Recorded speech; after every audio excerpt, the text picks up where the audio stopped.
कार्यक्रम वैदिक वंदन जो रोहताश नगर आर्य समाज द्वारा प्रति सप्ताह चलाया जाता है, उसमें आप सभी का स्वागत अभिनंदन है। परमपिता परमात्मा की कृपा से और सबके साथ से ये आज हमारा 150वां कार्यक्रम है। उसमें आप सभी का अभिनंदन और सभी का धन्यवाद है। आप सभी ने सहयोग किया, ये हम कार्यक्रम करते रहे। उस परमपिता परमात्मा का भी धन्यवाद करते हैं। और सबसे पहले हम गायत्री मंत्र का उच्चारण करेंगे। ॐ भूर्भुवः स्वः तत्सवितुर्वरेण्यं भर्गो देवस्य धीमहि धियो यो नः प्रचोदयात्। तूने हमें उत्पन्न किया, पालन कर रहा है तू। तुझसे ही पाते प्राण हम, दुखियों के कष्ट हरता है तू। तेरा महान तेज है, छाया हुआ सभी स्थान। सृष्टि की वस्तु वस्तु में तू हो रहा है विद्यमान। तेरा ही धरते ध्यान हम, मांगते तेरी दया। ईश्वर हमारी बुद्धि को श्रेष्ठ मार्ग पर चला। दाता हमारी मेधा को वेद मार्ग पर चला। उस परमपिता परमात्मा का धन्यवाद करते हुए अब सबसे पहले मैं सुषमा सिक्का माता जी से निवेदन करूंगी कि वह ईश्वर स्तुति प्रार्थना उपासना मंत्र का उच्चारण करेंगे। उसके बाद रचना वर्मा जी अपना गीत प्रस्तुत करेंगे। ओम नमस्ते जी। नमस्ते समय मिल सब बहनों को नमस्ते जी। ईश्वर स्तुति प्रार्थना उपासना मंत्र। ओम विश्वानि देव सवितरदुरितानि परासु यद्भद्रां तनयासु। ये सारे जगत के उत्पत्ति करता, सब सुखों के दाता परमेश्वर, आप कृपा करके हमारे संपूर्ण दुर्गुणों को दूर कीजिए और जो भले कल्याणकारक गुण कर्म स्वभाव और पदार्थ हैं वह प्राप्त कीजिए। ओम हिरण्य गर्भा समवतताग्रे भूत जाता पतिरेकयासि सदाधार पृथ्वीद्यामुतेम तस्मै देवाय हविषा विधेम। जो स्वयं प्रकाश स्वरूप परमात्मा जगत के उत्पन्न करने से पूर्व वर्तमान था, वही सुख स्वरूप शुद्ध चेतन सारे जगत का एकमात्र स्वामी है। उसी ने पृथ्वी और सूर्य चंद्रादिक लोगों को धारण कर रखा है। हम लोग उस भगवान की अति प्रेम और श्रद्धा से भक्ति करें। ओम या आत्मदा बलदायस्य विश्वयोपासते रशिषां यस्य देवा यस्य छायामृतां यस्य मृत्योपस्मै देवाय हविषा विधेम। जो प्रभु आत्म ज्ञान का दाता और बल देने वाला है, उसकी सब उपासना करते हैं, जिसके सब स्वरूप शासन और न्याय को सब मानते हैं, जिसके आश्रय से सुखदायक मोक्ष है, जिसका ना मानना अर्थात भक्ति ना करना मृत्यु आदि दुख का कारण है। हम लोग उस ईश्वर की अंतःकरण से भक्ति करें।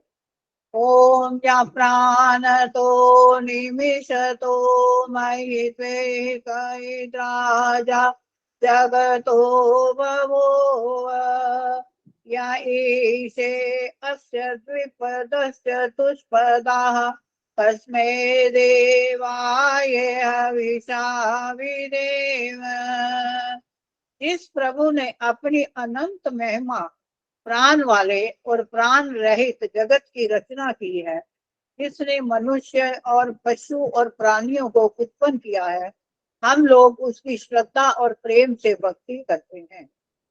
ओम ये न द्यौरुग्रा पृथ्वी च दृढ़ा ये न स्वास्थवितम ये नाकः यो अंतरिक्षे रजसो विमानः तस्मै देवाय हविषा विधेम। जिस परमात्मा ने उग्र स्वभाव वाले सूरज और पृथ्वी को धारण किया है, जो आकाश में सब लोक लोकांतरों को नियम अनुसार गति कराता है, जिस ईश्वर ने दुख रहित मोक्ष को धारण किया है, हम उस पर पार ब्रह्मा की प्राप्ति के लिए पूरी श्रद्धा और सामर्थ्य से विशेष भक्ति करते हैं। ओम प्रजापते न त्वदेतानन्यो विश्वा जातानि परिता बभूव यत्कामास्ते जो मसनो अस्तु वयं श्याम पतयोरयिनाम्। हे सब प्रजा के स्वामी परमात्मा, आपसे भिन्न दूसरा कोई इस सब उत्पन्न हुए जड़ चेतना देतु को तिरस्कार नहीं करता। आप सर्वोपरि हैं। जिस पदार्थ की कामना वाले हम लोग आपका आश्रय लें और वांछा करें, वह सब हमारी कामनाएं सिद्ध हो, जिससे हम धनवेश्वरों के स्वामी बने। ओम सानो बंधुर्जनिता सवेदाता दामानि वेद भुवनानि विश्वा यत्र देवायमृतमानचाना तृतीये दामन धैर्यांत।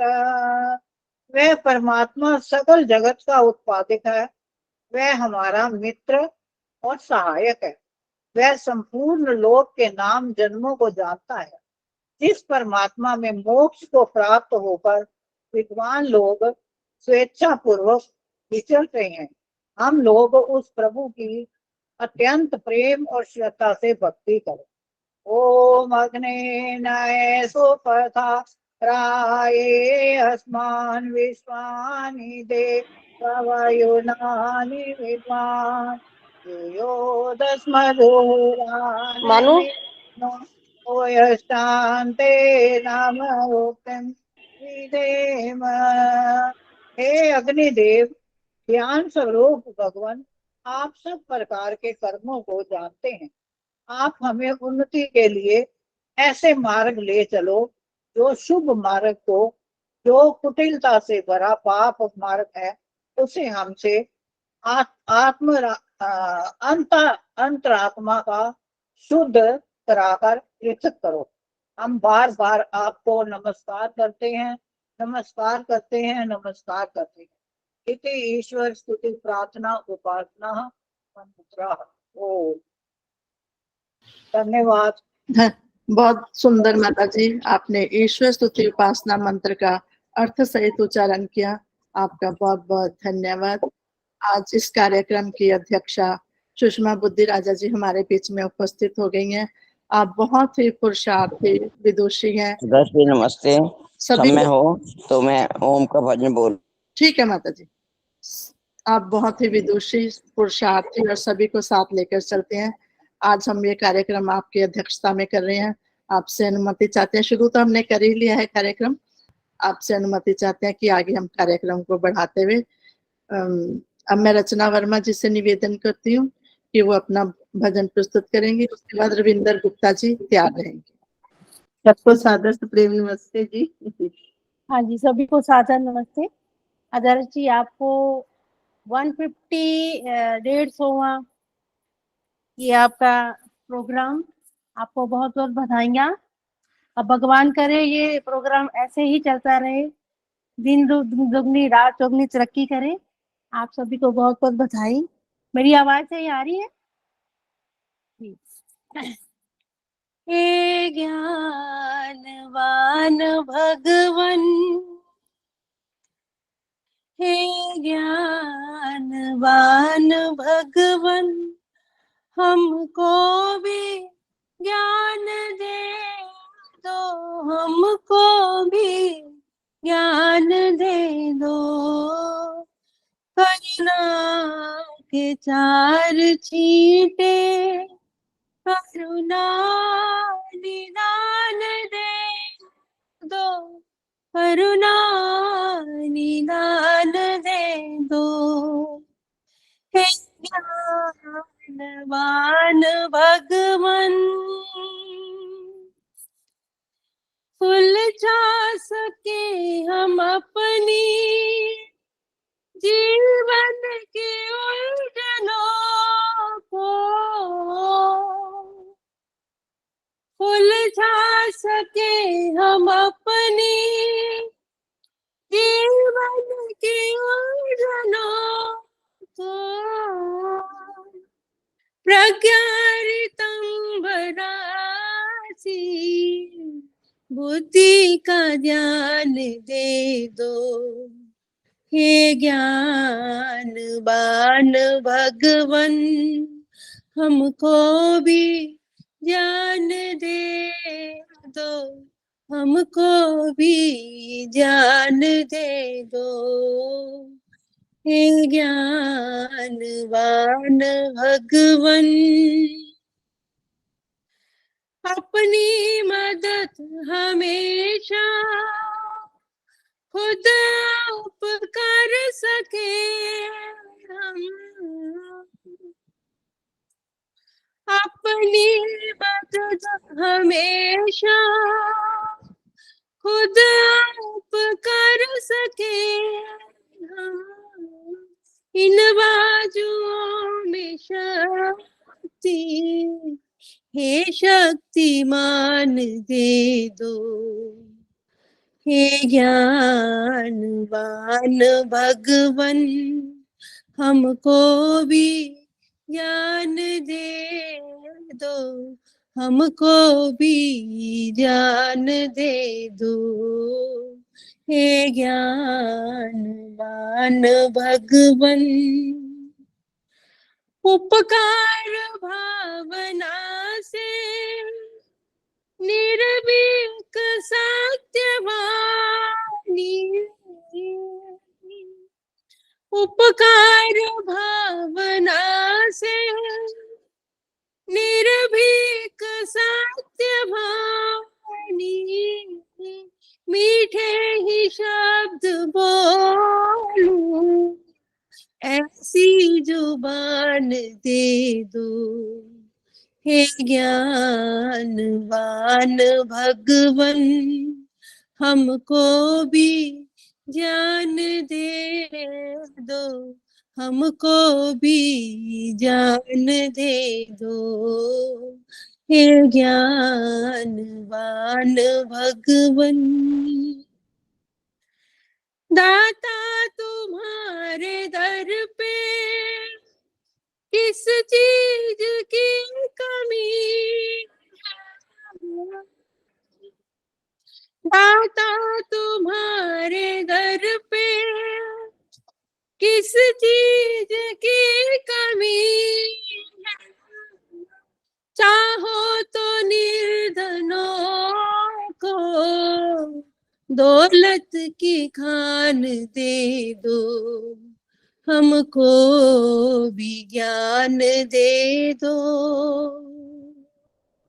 हे ज्ञानवान भगवन, हमको भी ज्ञान दे दो, हमको भी ज्ञान दे दो।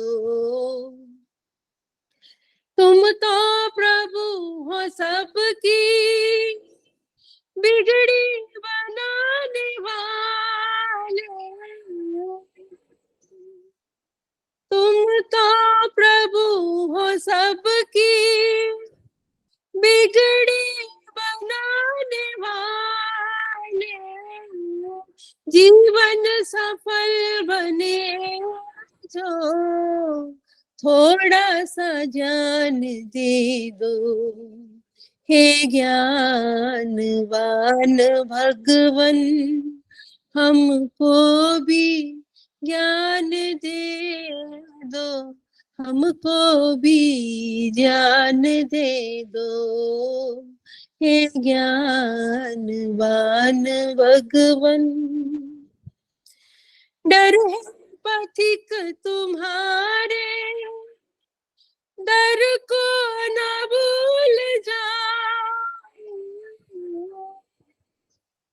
डर है पथिक तुम्हारे, डर को न भूल जाओ, संतों की मंडली में हमको भी स्थान दे दो, हे ज्ञानवान भगवन, हमको भी ज्ञान दे दो, हमको भी ज्ञान दे दो।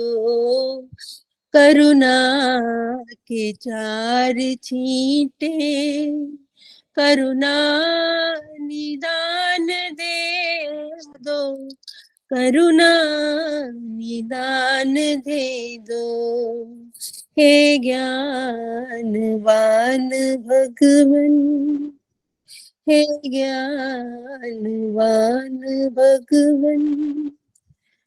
धन्यवाद जी, समय देने के लिए बहुत बहुत धन्यवाद। बहुत सुंदर मधुर आवाज में आपने ईश्वर भक्ति का भजन सुनाया, बहुत बहुत धन्यवाद आपका। मैं रविंदर गुप्ता जी से निवेदन करूंगी। सुमन बत्रा जी को मैंने बोला था लेकिन वो किसी कारणवश नहीं आ पाई, तो अब रविंदर गुप्ता जी से निवेदन करूंगी कि वो अपना भजन प्रस्तुत करेंगे। उनके बाद प्रतिभा खुराना जी। आदर्श जी नमस्ते। नमस्ते जी। सभी आर्यजनों को मेरा नमन। आइए एक देशभक्ति का छोटा सा गीत। हाथों में तिरंगा प्यारा, तेरी गोद का मुझे सहारा, जय जय हो भारत भूमि, जय जय हो भारत माता। हाथों में तिरंगा प्यारा, तेरी गोद का मुझको सहारा, जय जय हो भारत भूमि, जय जय हो भारत माता। मैं कब से तरस रहा था, ये तिरंगा तन को छू ले, इतनी खुशी के बदले चाहे सारा जीवन ले ले। ऐसे अवसर पाने को मिल जाए जन्म दोबारा, जय जय हो भारत भूमि, जय जय हो भारत माता। हाथों में तिरंगा प्यारा, तेरी गोद का मुझको सहारा, जय जय हो भारत भूमि, जय जय हो भारत माता। सरहद पर जब दुश्मन ने कांटों के तीर चलाए, सर बांध कफन वीरों ने सीने पर वार है खाए। जीवित बगिया रखने को फिर सींच दिया लहू सारा, जय जय हो भारत भूमि, जय जय हो भारत माता। हाथों में तिरंगा प्यारा, तेरी गोद का मुझको सहारा, जय जय हो भारत भूमि, जय जय हो भारत माता। तेरे बाद 20 दुनिया में जिंदा तेरा नाम रहेगा, जो भी तुझको देखेगा तुझे हिंद का लाल कहेगा। ऐसे पावन वीरों के चरणों में नमन हमारा। जय जय हो भारत भूमि, जय जय हो भारत माता। हाथों में तिरंगा प्यारा, तेरी गोद का मुझको सहारा। जय जय हो भारत भूमि, जय जय हो भारत माता। बहुत बहुत धन्यवाद आदर्श जी समय देने के लिए। बहुत सुंदर देशभक्ति का गीत आपने मधुर आवाज में सुनाया।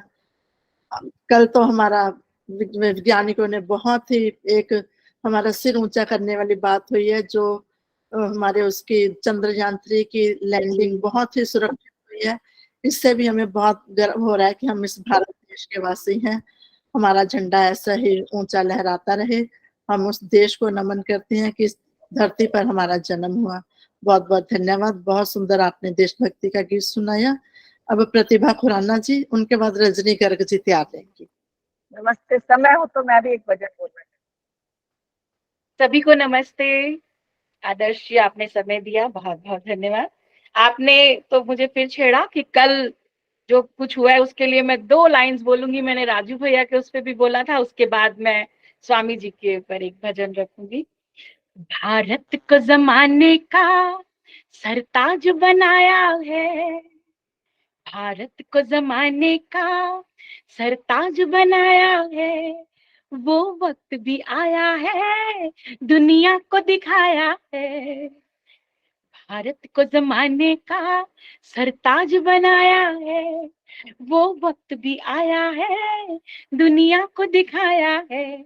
विज्ञान के हिंडोलों से चांद तक पहुंच गए, पाखंड के महलों को मिट्टी में मिलाया है। भारत को जमाने का सरताज बनाया है, वो वक्त भी आया है, दुनिया को दिखाया है। इस मुल्क की किस्मत पर और कौम की हालत पर कभी अश्क बहाते थे, अब खून बहा देंगे। हमको नहीं आदत है हरगिज किसी से, लेकिन जो हमको मिटाएगा हम उसको मिटा देंगे। जो हमको मिटाएगा हम उसको मिटा देंगे। भारत को दुनिया का सरताज बनाया है। बहुत बहुत शुभकामनाएं, बहुत बहुत बधाई। जो कल का दिन था वो ऐतिहासिक था, तो उसी के संदर्भ में मैंने ये 2 पैराग्राफ खुद ही लिखे थे और मैं बोलना चाहती थी। धन्यवाद। मानवता का मान दयानंद, मानवता का मान दयानंद, आर्यों का अभिमान दयानंद, जिसने की नित अमृत वर्षा, नतमस्तक हम तेरे दयानंद, नतमस्तक हम तेरे दयानंद।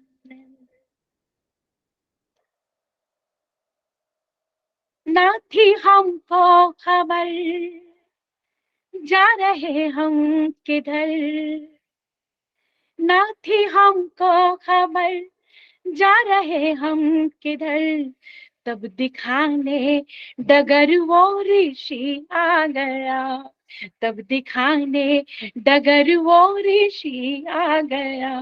ना थी हमको खबर, नाव मझधार थी बिना पतवार थी, नाव मझधार थी बिना पतवार थी, तब बचाने उधर वो ऋषि आ गया, तब बचाने उधर वो ऋषि आ गया। ना थी हमको खबर, वेद विद्या का भानु हुआ अस्त था और अविद्या से जन जन यहाँ त्रस्त था। ना थी कोई किरण कैसे हो उन्नयन, ना थी कोई किरण कैसे हो उन्नयन। तब जगाने प्रबल वो ऋषि आ गया, तब जगाने प्रबल वो ऋषि आ गया। ना थी हमको खबर, भोली जनता पाखंडों की जकड़न में थी, भोली जनता पाखंडों की जकड़न में थी, ढोंगियों के कुचक्रों की पकड़न में थी। उनके ही द्वार पर उनको ललकार कर, उनके ही द्वार पर उनको ललकार कर, वो मिलाने नजर फिर ऋषि आ गया, वो मिलाने नजर फिर ऋषि आ गया। ना थी हमको खबर, ना थी हमको खबर, जा रहे हम किधर, तब दिखाने डगर वो ऋषि आ गया। कहा वेदों में ही सत्य का ज्ञान है, कहा वेदों में ही सत्य का ज्ञान है, और वेदों में जीने का विज्ञान है। यहाँ वेदों के स्वर हो गए फिर मुखर, यहाँ वेदों के स्वर हो गए फिर मुखर, जब सुनाने प्रखर वो ऋषि आ गया, जब सुनाने प्रखर वो ऋषि आ गया। ना थी हमको खबर। अंतिम है, यहाँ इतना प्रदूषित था वातावरण, यहाँ इतना प्रदूषित था वातावरण, हर शुद्धि को उसने बताया हवन। जो बोले सो अभय वैदिक धर्म की जय, जो बोले सो अभय वैदिक धर्म की जय। ये सुनाने प्रखर वो ऋषि आ गया, ये सुनाने प्रखर वो ऋषि आ गया। ना थी हमको खबर, जा रहे हम किधर, तब दिखाने डगर वो ऋषि आ गया। नाव मझधार थी बिना पतवार थी, तब बचाने उधर वो ऋषि आ गया, वो बचाने उधर वो ऋषि आ गया। महर्षि दयानंद की जय। जय। धन्यवाद, थैंक यू। बहुत सुंदर ऋषि का गीत सुनाया है। उस ऋषि को नमन जिसके हम शिष्य हैं, उन्होंने हमें सही रास्ता दिखाया। बहुत बहुत धन्यवाद प्रतिभा जी। अब रजनी गर्ग जी आइए। एक भजन मैं भी बोलना चाहूंगी अगर समय है तो। जी, आदर्श जी और सभी को सादर नमस्ते। बहुत सुंदर कार्यक्रम, और इस आपके सुंदर कार्यक्रम में मुझे एक वेद के ऊपर भजन गाने का अवसर प्राप्त हुआ है। वेद मनुष्य का मार्गदर्शक है, जीवन को सफल और सार्थक बनाने का उपाय बताता है। शास्त्र भी कहते हैं वेदो अखिलो धर्म मूलम। एक छोटा सा भजन प्रस्तुत कर रही हूँ। प्राणी वेद रतन अनमोल, वेद रतन अनमोल। प्राणी वेद रतन अनमोल, वेद रतन अनमोल।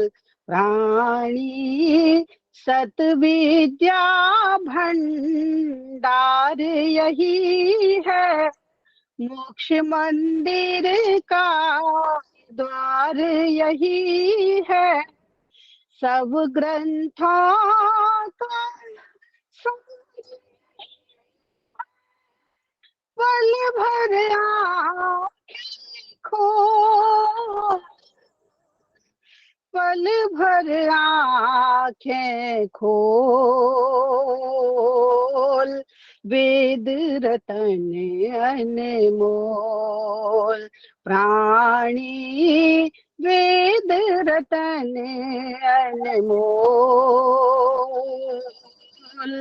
वेद रतन अनमोल, प्राणी तुम्हें अविद्या निर्भर माया, तुम्हें अविद्या निर्भर माया, वेदों को नहीं पढ़ाया,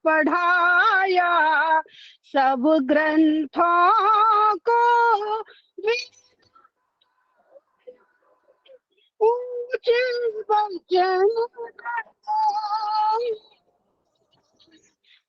ऊंचे वचन न बोल, वेद रतन अनमोल, प्राणी वेद रतन अनमोल, वेद रतन अनमोल, प्राणी मिथ्या मन से अज्ञान हटाकर, मिथ्या मन से अज्ञान हटाकर, सत विद्या का दीप जलाकर, वेद कुरान पुराण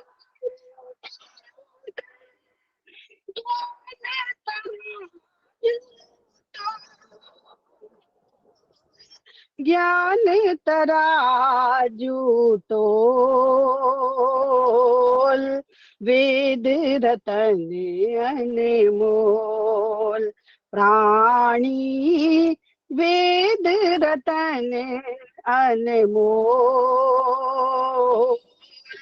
वेद रतन अनमोल। ओम। धन्यवाद दादाजी समय देने के लिए।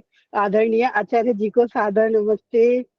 हम आपकी कक्षा में सुबह और शाम को दोनों समय उपस्थित रहते हैं। बहुत बहुत धन्यवाद। बहुत बहुत धन्यवाद रजनी जी, बहुत सुंदर आपने भजन सुनाया। वेद जो ईश्वर की वाणी है उस पर आधारित, जो हमें रास्ता दिखाते हैं। बहुत बहुत धन्यवाद आपका। आज के मुख्य वक्ता आचार्य जी हमारे बीच में उपस्थित हो गए हैं।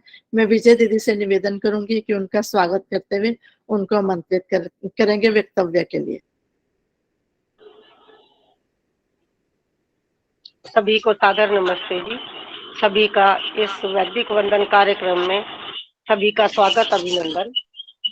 हमारे बीच अंकित प्रभाकर जी उपस्थित है, जो यूट्यूब प्रेरित चैनल से जुड़े हुए हैं। इन्होंने अपना चैनल बना रखा है यूट्यूब पर।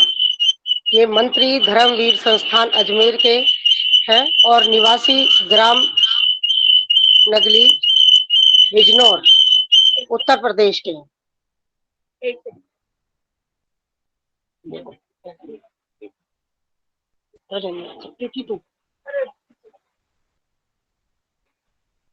एक सेकंड,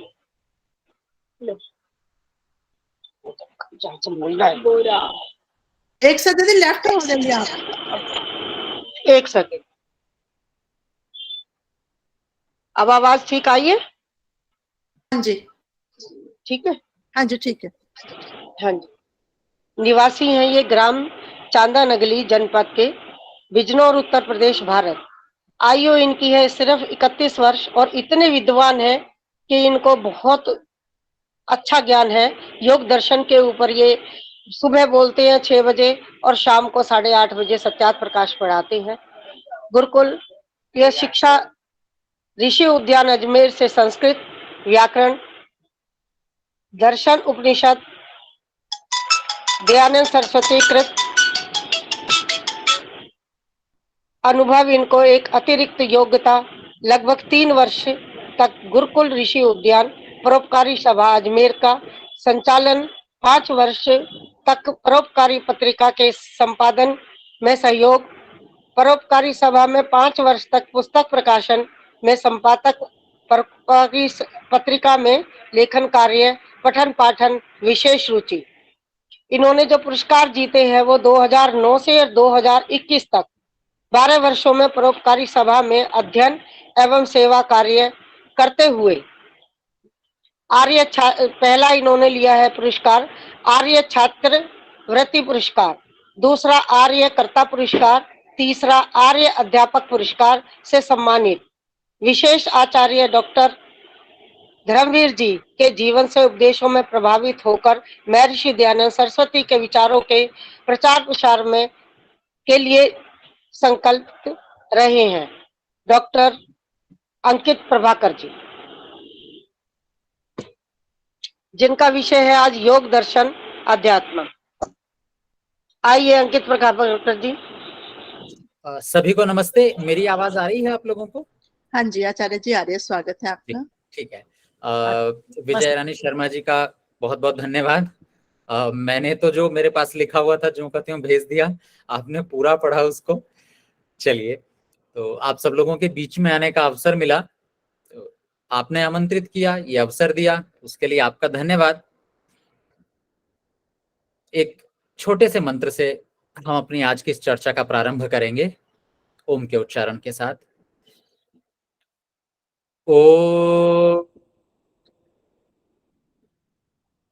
यतो यतः समीहसे ततो नो अभयं कुरु, शं नः कुरु प्रजाभ्यो भयं नः पशुभ्यः। ओ शांतिः शांतिः शांतिः।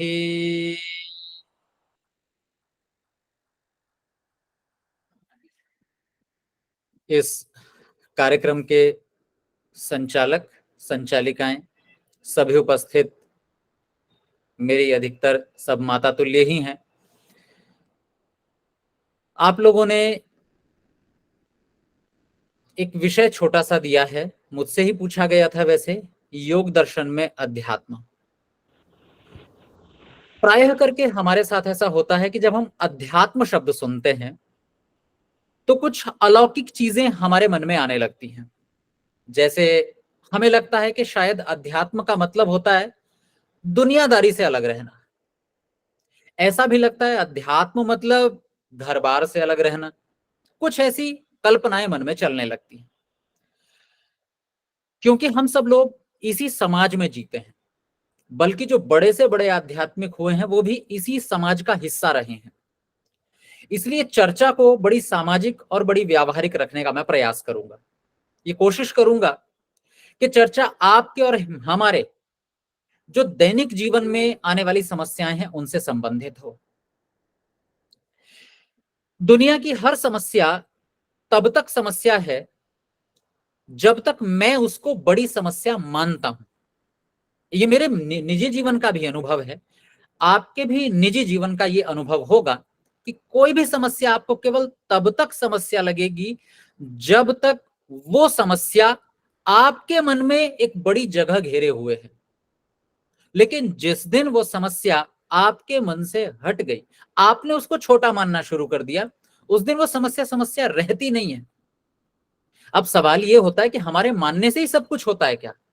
हाँ, हमारे मानने से सब कुछ इसलिए होता है क्योंकि भगवान की तरफ से कोई समस्या हमें दी ही नहीं गई है। एक बेस हमें लेके चलना पड़ेगा कि जिस ईश्वर ने हमें जन्म दिया है, क्या सच में उसने हमें समस्याएं देकर के भेजी हैं? ऐसा मुझे तो नहीं लगता, और मुझे लगता है शायद आप भी जितने लोग हैं ईश्वर पर विश्वासी हैं, आस्तिक हैं सब लोग, संभवतः आपको भी नहीं लगता होगा कि भगवान ने हमें दुख दे करके दुनिया में भेजा है। नहीं, भगवान कभी ना समस्याएं देता ना दुख देता। तो अगर भगवान ने दुनिया बनाई मेरे लिए, सुविधाओं के लिए, फिर भगवान मुझे असुविधा कैसे दे सकता है? और अगर कोई असुविधा जीवन में है तो उसका केवल एक ही अर्थ निकलता है, मैंने उसे असुविधा का सर्टिफिकेट दिया हुआ है। मेरे खुद के विचारों से वो असुविधा है, बाकी जीवन में कोई असुविधा है नहीं, कोई समस्या है नहीं। ऐसी ही एक छोटी सी समस्या पर आज चर्चा करेंगे, और वो समस्या है, जीवन में बहुत बार हमें निराशा आ जाती है। योग दर्शन इसका क्या समाधान देता है, उस तरफ भी बढ़ेंगे। निराशा हमारे जीवन की सबसे बड़ी समस्या है। कैसी निराशा?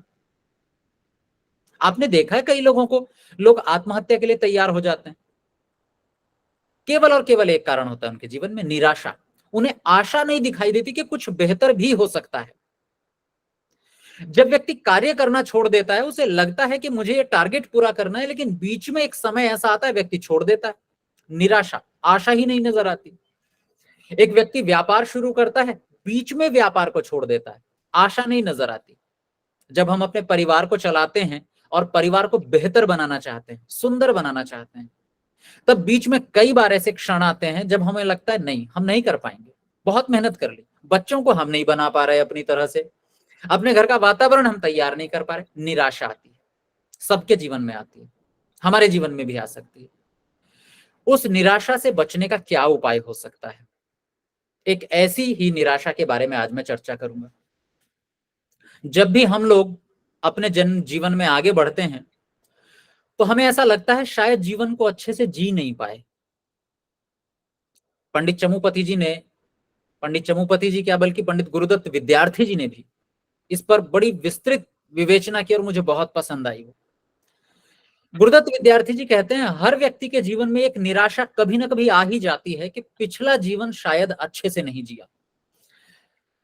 जब कोई छोटा बच्चा किशोरावस्था में आकर के युवावस्था में प्रवेश करता है तो उसके मन में ऐसा आता है शायद जितनी मेहनत करनी चाहिए थी कर नहीं पाए, इसलिए आज सफलता नहीं मिल रही है, एक अच्छी नौकरी नहीं मिल रही है, एक अच्छा परिवार नहीं बना पा रहे हम। जब उसके बाद हम थोड़े और बड़े होते हैं तो ये निराशा जो अभी हमें गृहस्थ अच्छे से नहीं जी पाए, और बड़े होते हैं तो पूरा जीवन ही अच्छे से नहीं जी पाए, अब तो अंतिम समय आ गया। पर क्या सच में निराशा वाली कोई बात है? मैं आपसे दावा करता हूं इस जीवन के अंतिम श्वास तक निराशा जैसी कोई बात नहीं है। भगवान का सिस्टम बड़ा कमाल का है, भगवान की व्यवस्था बड़ी कमाल की, आपको निराश होने की जरूरत नहीं है। क्योंकि निराशा का केवल मात्र एक कारण है, अवसर छूट गए हमसे, मौके छूट गए हैं हमसे बहुत सारे। जिस मौके पर जो करना चाहिए था नहीं कर पाए, इसीलिए तो निराश हैं। लेकिन मैं आपको कुछ ऐसे अवसरों के बारे में बताना चाहता हूं जिनसे शायद निराशा छट जाएगी जीवन से। सोच करके देखिए, हमें लगता है हम ब्रह्मचर्य को अच्छे से नहीं जी पाए। आप में से बहुत सारे ऐसे लोग होंगे, इवन हम भी ये सोचते हैं कि जो ब्रह्मचर्य शास्त्रों में लिखा है, ब्रह्मचर्य काल में गुरुकुल में दीक्षा लेनी चाहिए। मैं तो आया ही 18 साल की उम्र में हूं गुरुकुल में, तो मुझे भी ये लगता है 18 साल तक तो बहुत गंदे संस्कार इकट्ठे किए हैं मैंने। 18 साल तक तो मैंने बहुत कुछ ऐसा सीखा है जो मुझे नहीं सीखना चाहिए था। उस सीखे हुए को भुलाने में बहुत मेहनत लग रही है आज। संस्कार हैं, पड़ जाते हैं। तो ऐसा हमें भी लगता है ब्रह्मचर्य को अच्छे से जी नहीं पाए, अच्छे से जीना चाहिए था। शास्त्र यदि कहते हैं कि 16 साल तक की अवस्था में तो व्याकरणाचार्य, दर्शनाचार्य बन जाने चाहिए, हमें लगता है 18 साल में तो गुरुकुल में कदम रखा हमने, यहाँ 16 साल की उम्र में व्याकरणाचार्य बनने की बात कर रहे हैं। तो ऐसा लगता है जैसे 16, 17, 18 साल बेकार गए, एकदम बेकार। और यहां से एक निराशा का जन्म होता है, चूक गए। और जब हम गृहस्थ में जाते हैं तो हमें यही लगता है कि गृहस्थ भी अच्छे से नहीं चला पाए, चूक गए। पर आप नहीं चूके हैं, भगवान कभी चूकने नहीं देगा आपको। भगवान इतना हमारे लिए दयालु है कि उसने हर रोज एक नया अवसर हमारे लिए दिया है। अब उस अवसर की बात करते हैं। जरा अपने दिन को देखिए, हमारा पूरा जीवन 4 हिस्सों में बटा हुआ है, ब्रह्मचर्य, गृहस्थ, वानप्रस्थ और सन्यास। लेकिन इससे भी सुंदर बात यह है कि हमारा दिन भी 4 हिस्सों में बटा हुआ है, ब्रह्मचर्य, गृहस्थ, वानप्रस्थ और सन्यास में। क्या करते हैं हम लोग ब्रह्मचर्य काल में? 2 ही तो काम करते हैं, विद्यार्जन करते हैं, दूसरा अपने शरीर को स्वस्थ बनाते हैं। यही ब्रह्मचर्य काल में करना होता है। पढ़ाई करो, ज्ञान अर्जित करो, जितना पढ़ सकते हो उतना पढ़ो, और जितना शरीर को बलिष्ठ, ताकतवर बना सकते हो, स्वस्थ बना सकते हो, उतना बनाओ। लेकिन हमें लगता है नहीं बना पाए, बीमारियां घेर रही हैं। परेशान मत होइए, क्योंकि जैसे ही सुबह की किरण पहली बार धरती पर उतरती है, वो हमारे लिए ब्रह्मचर्य का काल लेकर के आती है। सुबह सुबह आप चाहें या ना चाहें, आप में स्फूर्ति होगी ही होगी, ऊर्जा उत्साह होगा ही होगा। जब रात को सोते हैं तो थक करके सोते हैं, लेकिन जब सुबह उठते हैं तो देखा है अपने आप को कभी ऐसा लगता है कि सारी थकान कहीं दूर चली गई। रात को जो शरीर ऐसा लग रहा था कि अब कुछ नहीं कर पाएंगे, उसमें पता नहीं कहां से ऊर्जा आ गई है। रात को जो निराशा के भाव थे, सुबह सुबह निराशा के भाव दूर चले जाते हैं। आप कभी एक्सपेरिमेंट करके देखिएगा अपने साथ। ऐसे ही सुबह उठिए और उठ करके सोचिए मैं बड़ा निराश हताश हूं। उन सब बुरी बातों को मन में लाइए जिनके कारण हम निराश हो जाते हैं। आपको लगेगा मैं चाह करके भी निराश नहीं हो पा रही हूं। 5-7 मिनट, 10 मिनट, 15 मिनट आपके ऐसे निकलेंगे, आप पूरी कोशिश कर लीजिए निराश होने की, आप निराश नहीं हो पाएंगे। ये मेरी गारंटी है, मेरी नहीं, मैं तो अदना सा व्यक्ति, ये भगवान की गारंटी है आपके लिए। भगवान ने दिया है अवसर। निराशा आई थी ना कल, फिर से सुबह की किरण आपके जीवन में आशा लेकर के आएगी और आप चाह करके भी निराश नहीं हो पाएंगे। मैंने भी कई बार सोचा है अपने जीवन में, ऐसा नहीं है हमारे जीवन में निराशा नहीं आती, कभी कुछ विषयों को लेकर के आ जाती है। पर मैंने ये अनुभव किया है, जब मैंने पहली बार गायत्री मंत्र को थोड़ा गहराई से समझा तो वहां पर शब्द आता है सविता, और सविता का अर्थ ही है जान फूंकने वाला। सरल शब्दों में बता रहा हूं, बिल्कुल जान फूंक देना। जैसे आजकल मंदिरों में प्राण प्रतिष्ठा होती है, अब पता नहीं मंदिरों के पत्थरों में प्राण प्रतिष्ठा हो पाती है या नहीं, लेकिन ईश्वर जरूर प्राण प्रतिष्ठा करता है इस पूरी प्रकृति में, जान फूंक देता है।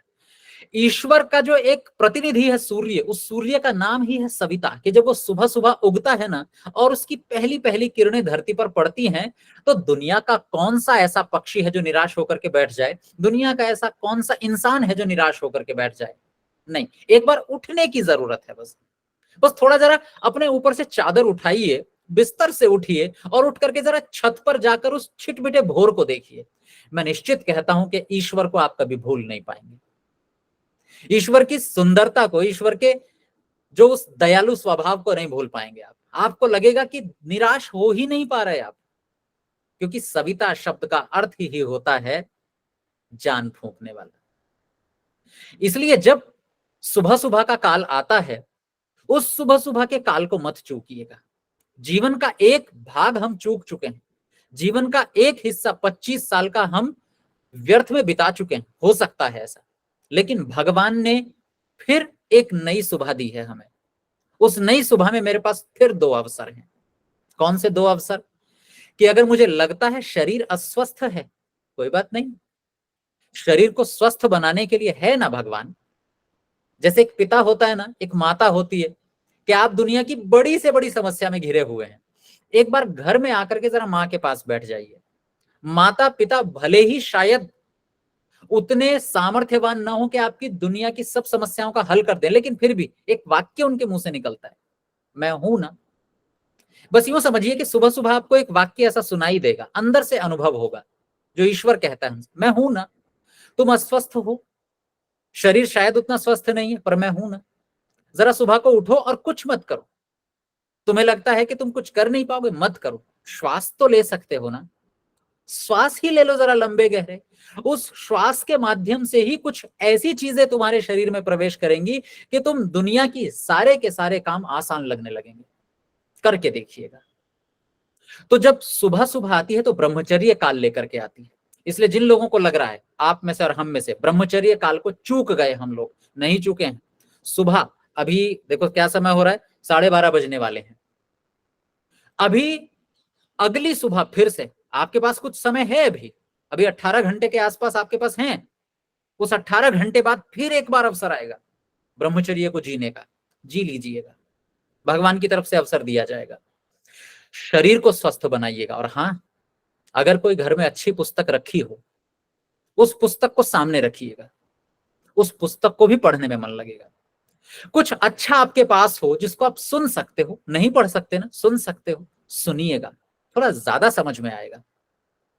अगर आपके पास कोई ऐसा व्यक्ति है, आपके पास कोई समाज है, आपके पास कोई आर्य समाज का मंदिर है जहां हवन होता है, यज्ञ होता है, सत्संग होता है, कोई भी जगह यदि आपके आसपास हो, जरा वहां जाइएगा, आपको कुछ वो समझ में आएगा जो आज तक नहीं समझ में आया। यानी 2 बातें जो आप ब्रह्मचर्य में जी सकते थे वो दोबारा आपको मौका मिलने वाला है। इतना दयालु है भगवान, और कितना दयालु है आप ये सोचिए। मैं कई बार आश्चर्य करता हूं इस प्रकृति को देख करके, आप भी आश्चर्य करते होंगे कि भगवान ने कितनी सुंदर व्यवस्था हमारे लिए कर रखी है। मैं अभी पिछले दिनों एमए की परीक्षा दे रहा था, लगभग 3-4 साल पहले। उस एमए की परीक्षा में पुराण का एक कथानक आता है और वेद के आधार पर आता है, जहां पर कहा जाता है कि सूर्य के 2, जिसको कहते हैं कि शिष्य हैं, 2 सेवक हैं, जिनका नाम है अश्विनी कुमार। और वो अश्विनी कुमार क्या करते हैं कि सुबह सुबह उषा काल में, सुबह का जो समय होता है उसे उषा काल बोलते हैं, उस उषा काल में वो अपने रथ पर बैठते हैं और औषधि का एक बड़ा सा बर्तन लेकर के, बड़ा सा डब्बा लेकर के निकलते हैं और पूरी पृथ्वी में, पूरे ब्रह्मांड में घूमते हैं और सबको औषधियां बांटते हुए जाते हैं। ऐसी कहानी आती। हालांकि कोई अश्विनी कुमार आज तक हमें दिखाई दिए नहीं कि सुबह सुबह घूमते हुए दिखाई दे रहे हैं और रथ पर बैठे हुए। दरअसल वो कह रहे हैं कि सुबह सुबह की जो सूर्य की किरणें हैं वो हमारे रोगों का इलाज है, हर रोग का इलाज है। और कैसे इलाज है सोचिए। क्या आपने कभी किसी चींटी को आलस करते देखा है? मैंने अपने जीवन में किसी चींटी को आलस करते हुए नहीं देखा। क्या आपने कभी किसी पक्षी को आलस करते देखा है कि मुझे सर दर्द हो रहा है, आज मैं काम नहीं करूंगा, आधे घंटे की छुट्टी चाहिए? नहीं मिला होगा आपको कोई ऐसा, कोई जानवर, कोई चींटी, कोई छोटे से छोटा जानवर कि वो एक कोने में बैठा हो। देखो, चोट लग गई हो तो बात अलग है, अगर उसे चोट भी पहुंच जाए ना तो उससे भी बचने का निरंतर प्रयास करता है कोई भी जीव जंतु। लेकिन अगर ऐसी कोई परिस्थिति नहीं है तो आपने कभी ऐसा देखा नहीं होगा कि कोई भी जीव जानवर ऐसे आराम से कोने में बैठा हुआ है और बैठ करके अरे सर दर्द हो रहा है आज। गाय को कभी सर दर्द नहीं होता, पक्षियों को सर दर्द नहीं होता। क्यों सर दर्द नहीं होता? उसका कारण पता है क्या है? अरे रोज दवाई खाते हैं वो। हम खाते हैं कि रोज दवाई? हम नहीं खाते। पशु पक्षी रोज दवाई खाते हैं। कौन सी दवाई खाते हैं? अरे सुबह सुबह की हवा और सुबह सुबह की सूरज की पहली किरण, इससे बेहतर दवाई आज तक दुनिया में कोई बनी नहीं है। इसलिए हमें तनाव हो सकता है, हमें सरदर्द हो सकता है, हमें बाकी सारी समस्याएं हो सकती हैं। क्यों हो सकती हैं? क्योंकि हम रोज दवाई नहीं लेते हैं। सीधी सी बात है, अगर मेरा पूरा दिन खर्च में निकलता है, मैं पूरे दिन क्या कर रहा हूं? ऊर्जा को खर्च ही तो कर रहा हूं। अभी मैं बोल रहा हूं, ऊर्जा खर्च हो रही है। आप सुन रहे हैं, ऊर्जा मस्तिष्क की खर्च हो रही है। यानी पूरा दिन ऊर्जा खर्च होने में जाएगा। ये ऊर्जा वापस कब आएगी? कौन सा वो समय है जब वापस दोबारा रिफिल होगा? वो सुबह सुबह का समय जब रिफिल होगा। इंसान चूक जाता है उससे, अधिकतर इंसान उस सुबह के समय को चूक जाते हैं और फिर डॉक्टर के पास जाते हैं ऊपर से पेंट करवाने के लिए कि साहब हम अंदर से तो खोखले हो गए, जरा ऊपर से कुछ रंग दीजिए। ईश्वर हमें भीतर से मजबूत करता है। और ये तो मैं चेतन की बात कर रहा हूं कि जो जीव जंतु होते हैं उनमें जान होती है। वो सुबह सुबह उठ जाते हैं और उठ करके बैठते नहीं है एक क्षण भी। इंसान की बड़ी बुरी आदत होती है, वो उठने में भी उठते उठते उठते उठते उठता है, वो एक बार में नहीं उठता। मतलब मैं तो उस जीवन में भी रहा हूं जब लोग हॉस्टल में रहते हैं लड़के, उस हॉस्टल जीवन को भी मैंने जिया है। तो अगर मान लीजिए 9 बजे जाना है, कॉलेज जाना है, तो अलार्म लगेगा 7 बजे, पहला अलार्म 7 बजे लगेगा, दूसरा अलार्म 7:15 बजे का लगेगा, तीसरा अलार्म 7:30 बजे का लगेगा, चौथा 7:45 का, और फिर उसके बाद 8 बजे का। 5 अलार्म लगेंगे कि भैया अगर 4 पे भी ना उठे कम से कम 8 बजे तो उठ जाएं ताकि 9 बजे पहुंच जाएं। ये हालत होती है। हमें उठने में भी एक और अलार्म की जरूरत पड़ती है। मतलब हम उठते भी 3-4 शिफ्ट में हैं। एक बार अलार्म बजा, उठ गए, उठ करके 5 मिनट बिस्तर पे बैठेंगे। ये 5 मिनट की नींद बैठे बैठे लेंगे, बस 5 मिनट और नींद आ जाए, 10 मिनट और आ जाए बस। फिर उठेंगे तो उठ करके थोड़ी देर खड़े हो जाएंगे, फिर झूमेंगे हल्के से, तब जाकर के तो कहीं नींद खुलती है। कभी देखा चिड़ियों को ऐसे झूमते हुए कि वो उठी और उठ करके हल्की सी गर्दन लटकाए बैठी? नहीं, उठी मतलब उठ गई, उठी मतलब अब रुकेंगी नहीं, अब चल पड़ेंगी। ये सबसे बेहतर तरीका होता है जीने का, ईश्वर का संदेश है। चलिए, ये तो चेतन की बात हो गई। जरा जड़ चीजों की बात कर लेते हैं। आपके घर में आसपास फूल लगे हुए होंगे, गमले सब लगाते हैं। कभी पत्तों को देखा है शाम के समय मुरझा जाते हैं? मुरझा जाते हैं मतलब लटक जाते हैं। फूल जो भी बढ़िया से खिला हुआ था वो भी थोड़ा सा मुरझा के लटक जाता है, यानी उसमें से भी ऊर्जा चली जाती है। लेकिन आपको पता है जैसे ही सूरज की पहली किरण पड़ती है वो फूल दोबारा खिलना सा शुरू कर देता है। पत्ते जो थोड़े से ढलक गए थे वो पत्ते फिर से वैसे के वैसे हो जाते हैं जैसे हंस रहे हैं। यानी मतलब चेतन की तो बात क्या करें, जड़ चीजों तक में जान आ जाती है। इस इंसान में जान नहीं आ पाती क्योंकि ये अपनी बुद्धि ज्यादा चलाता है। कुछ चीजों में प्रकृति के हिसाब से चलिए, अपने हिसाब से मत चलिए। भगवान ने पहले से ही कुछ नियम सेट कर रखे हैं। बल्कि मैं तो एक बात और कहता हूं, अगर जीवन जीने का कोई सबसे बेहतर तरीका है ना तो जानवरों और पशु पक्षियों इनसे सीखिए। ये जीवन सबसे बेहतर तरीके से जीते हैं। क्यों? अच्छा ऐसा क्यों?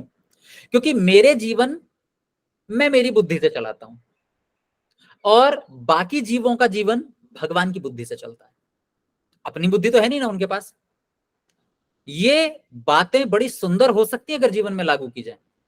इंसान का जीवन इंसान अपनी बुद्धि से जीता है, लेकिन बाकी जीव जंतु अपना जीवन अपनी बुद्धि से नहीं जीते, भगवान की बुद्धि से जीते। अब सोचिए मेरी बुद्धि ज्यादा अच्छी है या भगवान की बुद्धि ज्यादा अच्छी होगी? सामान्य सी बात है, भगवान ज्यादा बेहतर सोच सकता है। तो अगर भगवान की बुद्धि से पूरी दुनिया चल रही है तो इस पूरी दुनिया को देखिए जरा कैसे चल रही है और उसके हिसाब से अपने को चलाइए। यानी जैसे चिड़िया उठ रही है वैसे उठ जाइए, जैसे चिड़िया काम कर रही है वैसे कर लीजिए। इवन मैं तो यहां तक कहता हूं, अभी वानप्रस्थ की चर्चा करेंगे ना, उसमें आप चिड़ियों से पशु पक्षियों से क्या उदाहरण ले सकते हैं इसकी बात देखें।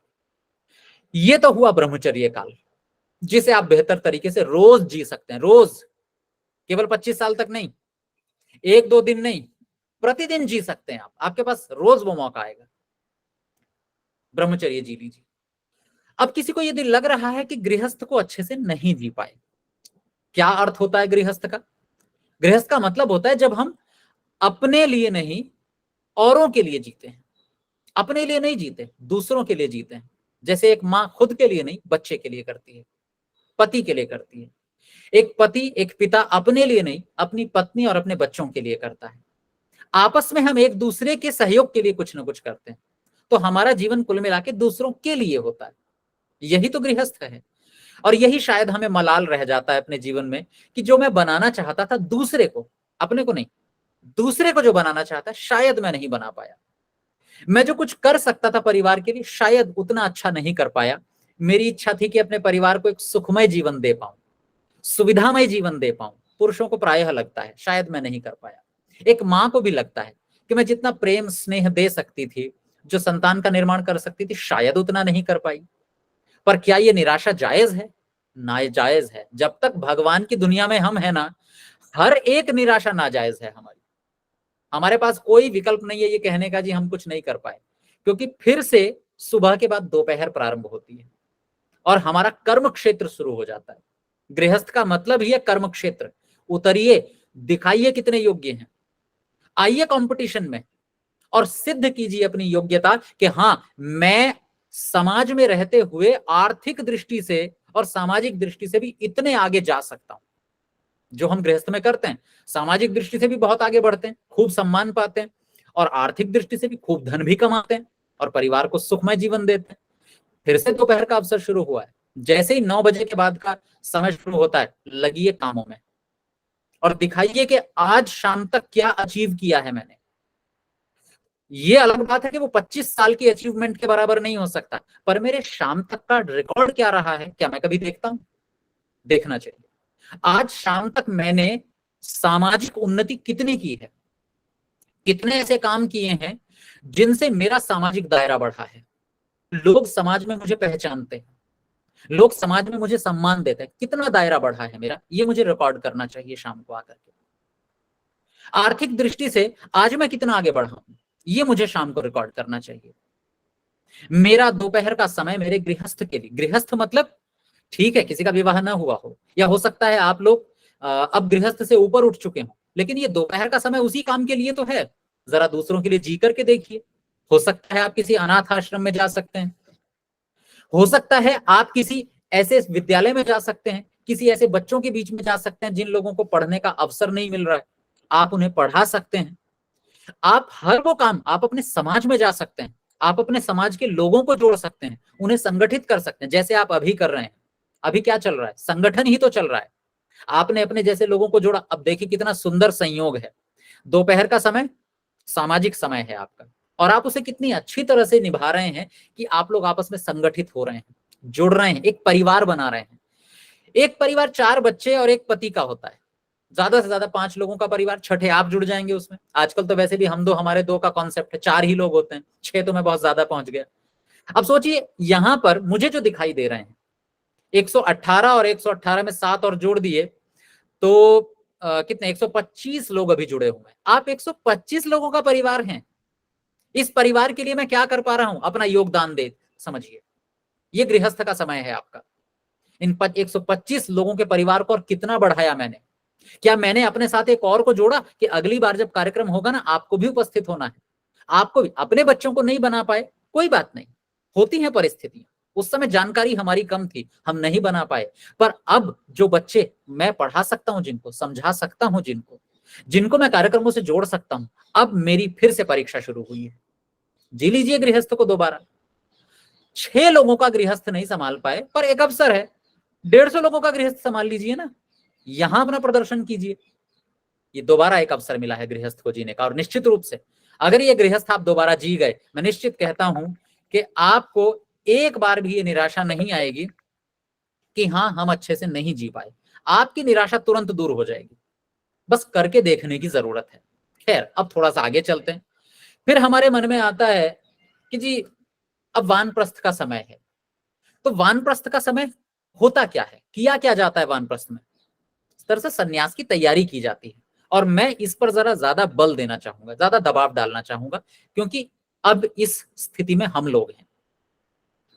आप में से अधिकतर लोग कुछ तो नई आयु के होंगे, कुछ थोड़ी सी बड़ी आयु के हैं, पर अधिकतर शायद वानप्रस्थ की आयु के होंगे। और आपके लिए कुछ ऐसे अनुभव जो मुझे होते रहते हैं। आप कहेंगे कि आप तो वानप्रस्थ की उम्र में नहीं हो, लेकिन शाम तो मैं भी देखता हूं ना। दिन का वानप्रस्थ तो मैं भी रोज देखता हूं। ये जो दिन का वानप्रस्थ है किस तरह से हमारे जीवन को सुंदर बना सकता है, इस पर एक विचार कीजिए जरा। वानप्रस्थ का मतलब होता है सन्यास की तैयारी। अब छोड़ने का समय आ गया है, छोड़ने का समय आ गया है, तो छोड़ने का तरीका क्या होना चाहिए? क्या सीखा हमने? नहीं सीखा। दुनिया के अधिकतर लोग दुखी इस बात से ही होते हैं कि एक दिन जाना पड़ेगा, एक दिन जाना पड़ेगा। इस बात से क्यों दुखी हो रहे हो? इसलिए हो रहे हो क्योंकि जो इकट्ठा किया है ना, उसको छोड़ने का मन नहीं है। छोड़ना दुनिया की सबसे बड़ी कला है, सबसे बड़ी कला। जिसे छोड़ना आ गया उसे जीना आ गया, समझ लीजिए। क्या सच में मुझे छोड़ना आया? नहीं आया। छोटे बच्चों को देखा है कभी? हम भी कभी बार ना बचपने वाली हरकतें करते हैं। छोटे बच्चों को कभी देखिएगा कि उनके पास कोई खिलौना है, एक कोई और बच्चा आया, कोई रिश्तेदार है, बहन का बेटा है, बेटी आया, और उसने कहा मैं भी यही खिलौने से खेलना चाहूंगा। आप कहते हो अपने बच्चे से जरा ये दे दो, इसको भी खिला लो, और वो नहीं मानता। जब आप उससे जबरदस्ती लेने की कोशिश करते हो तो क्या करता है? फेंक कर मारता है। आपने संस्कार अच्छे दिए हैं निश्चित, लेकिन बच्चों का स्वभाव होता है, वो फेंक देता है। अब छोड़ा कि नहीं उसने? छोड़ा। कैसे छोड़ा? सुख में छोड़ा कि दुख में छोड़ा? अरे बहुत भयंकर दुखी होकर के छोड़ा। अभी आधे घंटे रोएगा वो बैठ करके कोने में। फिर ये छोड़ने का क्या मतलब हुआ? फिर ये छोड़ा कौन सा छोड़ा हुआ? इस छोड़ने और न छोड़ने में कोई अंतर नहीं रहा। फिर छोड़ना एक कला है, छोड़ा तरीके से जाता है, जिसको कहते हैं ना आम के आम और गुठलियों के दाम। ऐसे छोड़िए जैसे नेता लोग छोड़ते हैं, कि छोड़ते हैं अपनी प्रसन्नता से, और हाँ वाहवाही भी लूट लेते हैं। ऐसे छोड़िए जरा, छोड़िए ऐसे जैसे एक सन्यासी छोड़ता है, कि उसने छोड़ भी दिया और छोड़ के मजे में भी है। उसने तब छोड़ा कि वो बोझ समझ रहा था, एक बोझ को उसने हल्का किया और समाज की प्रशंसा लूटी सो अलग। ये जो आम के आम और गुठलियों के दाम, ये छोड़ने का सबसे अच्छा तरीका होता है, और ये सीखना पड़ता है, बिना सीखे नहीं आता है। और वो जो सीखने की कला है ना, छोड़ा कैसे जाए, उसी को कहते हैं हम वानप्रस्थ। अब ये वानप्रस्थ दिन में कब आता है? शाम के समय में। मतलब अब रात होगी, आप सोने जाएंगे। सोने जाएंगे मतलब एक तरह से 8 घंटे के लिए लगभग आप मृत्यु की गोद में होंगे, अगर मैं गलत नहीं हूं तो। 8 घंटे के लिए आप मृत्यु की गोद में हैं।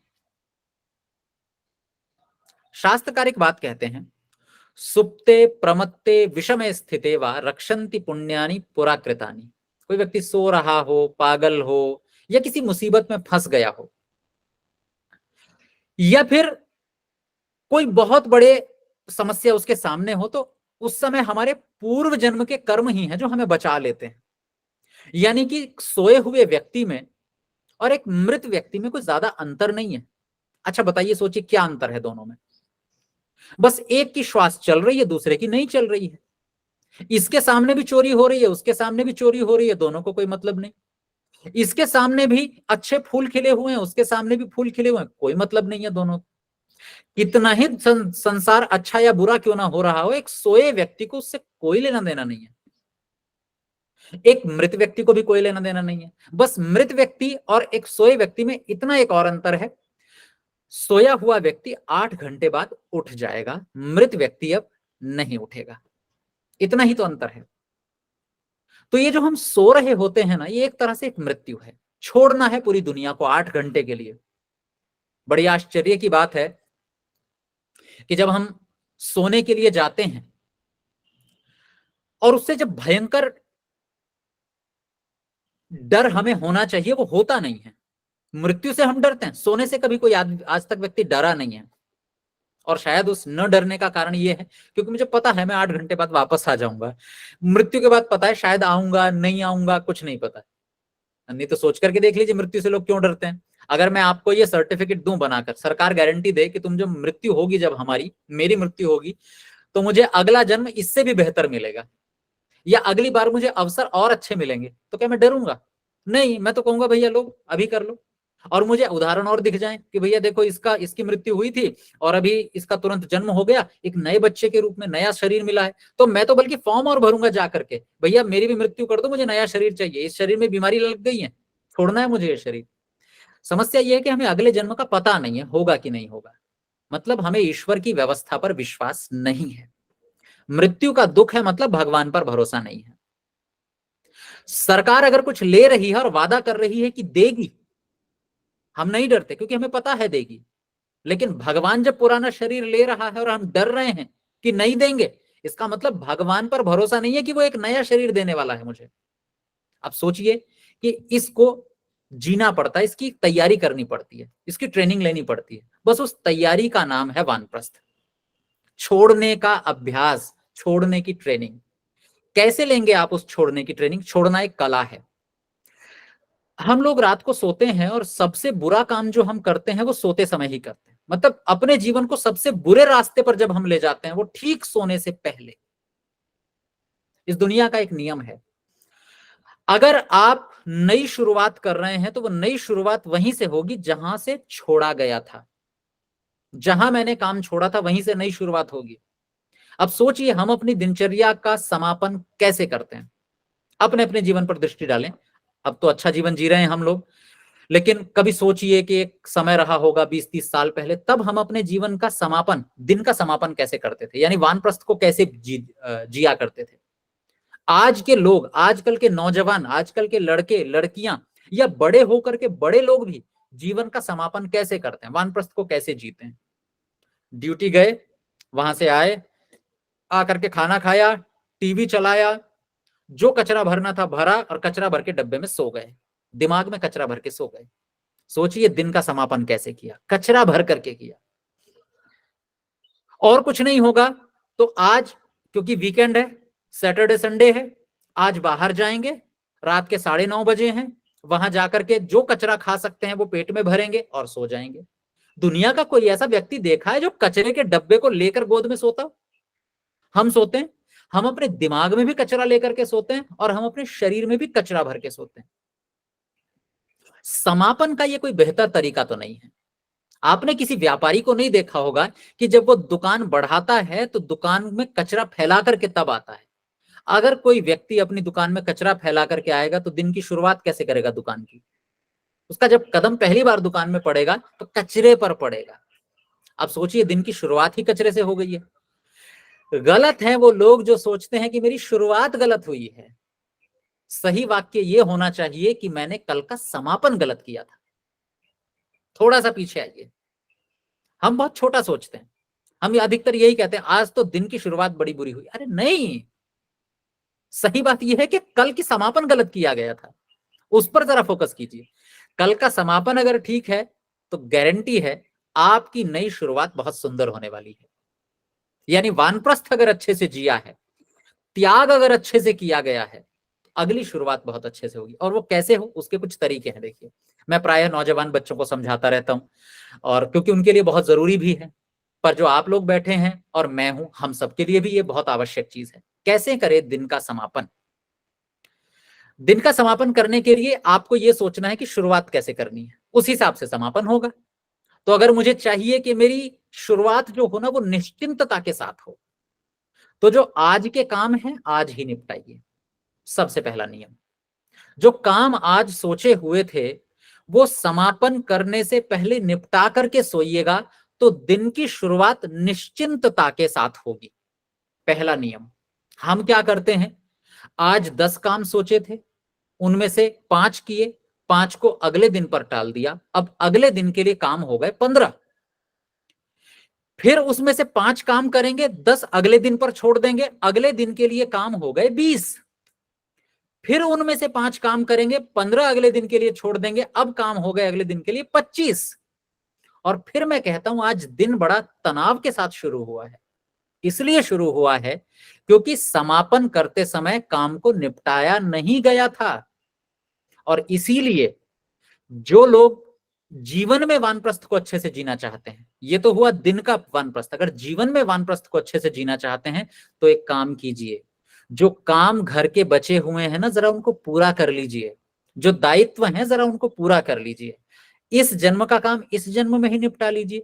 क्यों सोचे हम कि अगले जन्म में देखा जाएगा?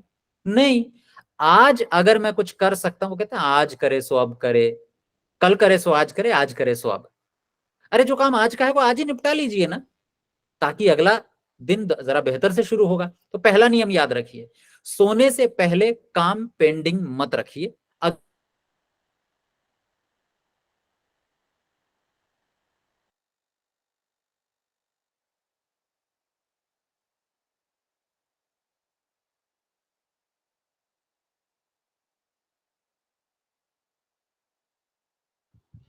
आचार्य जी का नेटवर्क शायद रुक गया है।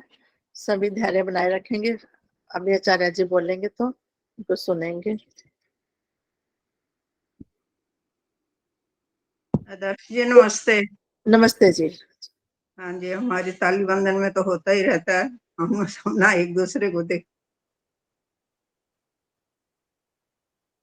आचार्य जी आपकी आवाज नहीं आ रही। हाँ जी ठीक है। थोड़ी देर के लिए मेरा वाईफाई कनेक्शन चला गया था, अभी आ रही है आवाज? हाँ जी आ रही है जी, ठीक है। तो क्षमा चाहता हूं इसके लिए। तो सोने से पहले का एक और नियम, हमारे गुरुजी ने हमें ये नियम सिखाए थे और अब तक जीवन में काम आ रहे हैं। हम रात को सोते तक बहुत सारा कचरा इकट्ठा करते हैं अपने शरीर में। जैसे शरीर में तो गंदगी लगती ही है, लेकिन एक तो पैरों को धो करके, मुंह धो करके, और अच्छा हो गर्मियों में नहा करके सोइए। मैंने ये अनुभव किया कि जिस दिन हमारे गुरुकुल में हम इस दिनचर्या का पालन किया करते थे कि रात को सोने से पहले ब्रश जरूर करना, हाथ मुंह धोना, पैर धोना। जब इसी नियम को हमने घर में लागू किया तो घर वाले कई बार पूछ भी लेते थे कि रात को 9:30 बजे हम हाथ मुंह धो रहे हैं, पैर धो रहे हैं, अच्छे से साफ कर रहे हैं और ब्रश कर रहे हैं, तो पूछते थे कहीं जाना है क्या? अभी कहीं जाना है क्या? तो हम कहते थे नहीं जाना नहीं है, पर मन में एक बात और भी चला करती थी, हाँ जाना तो है।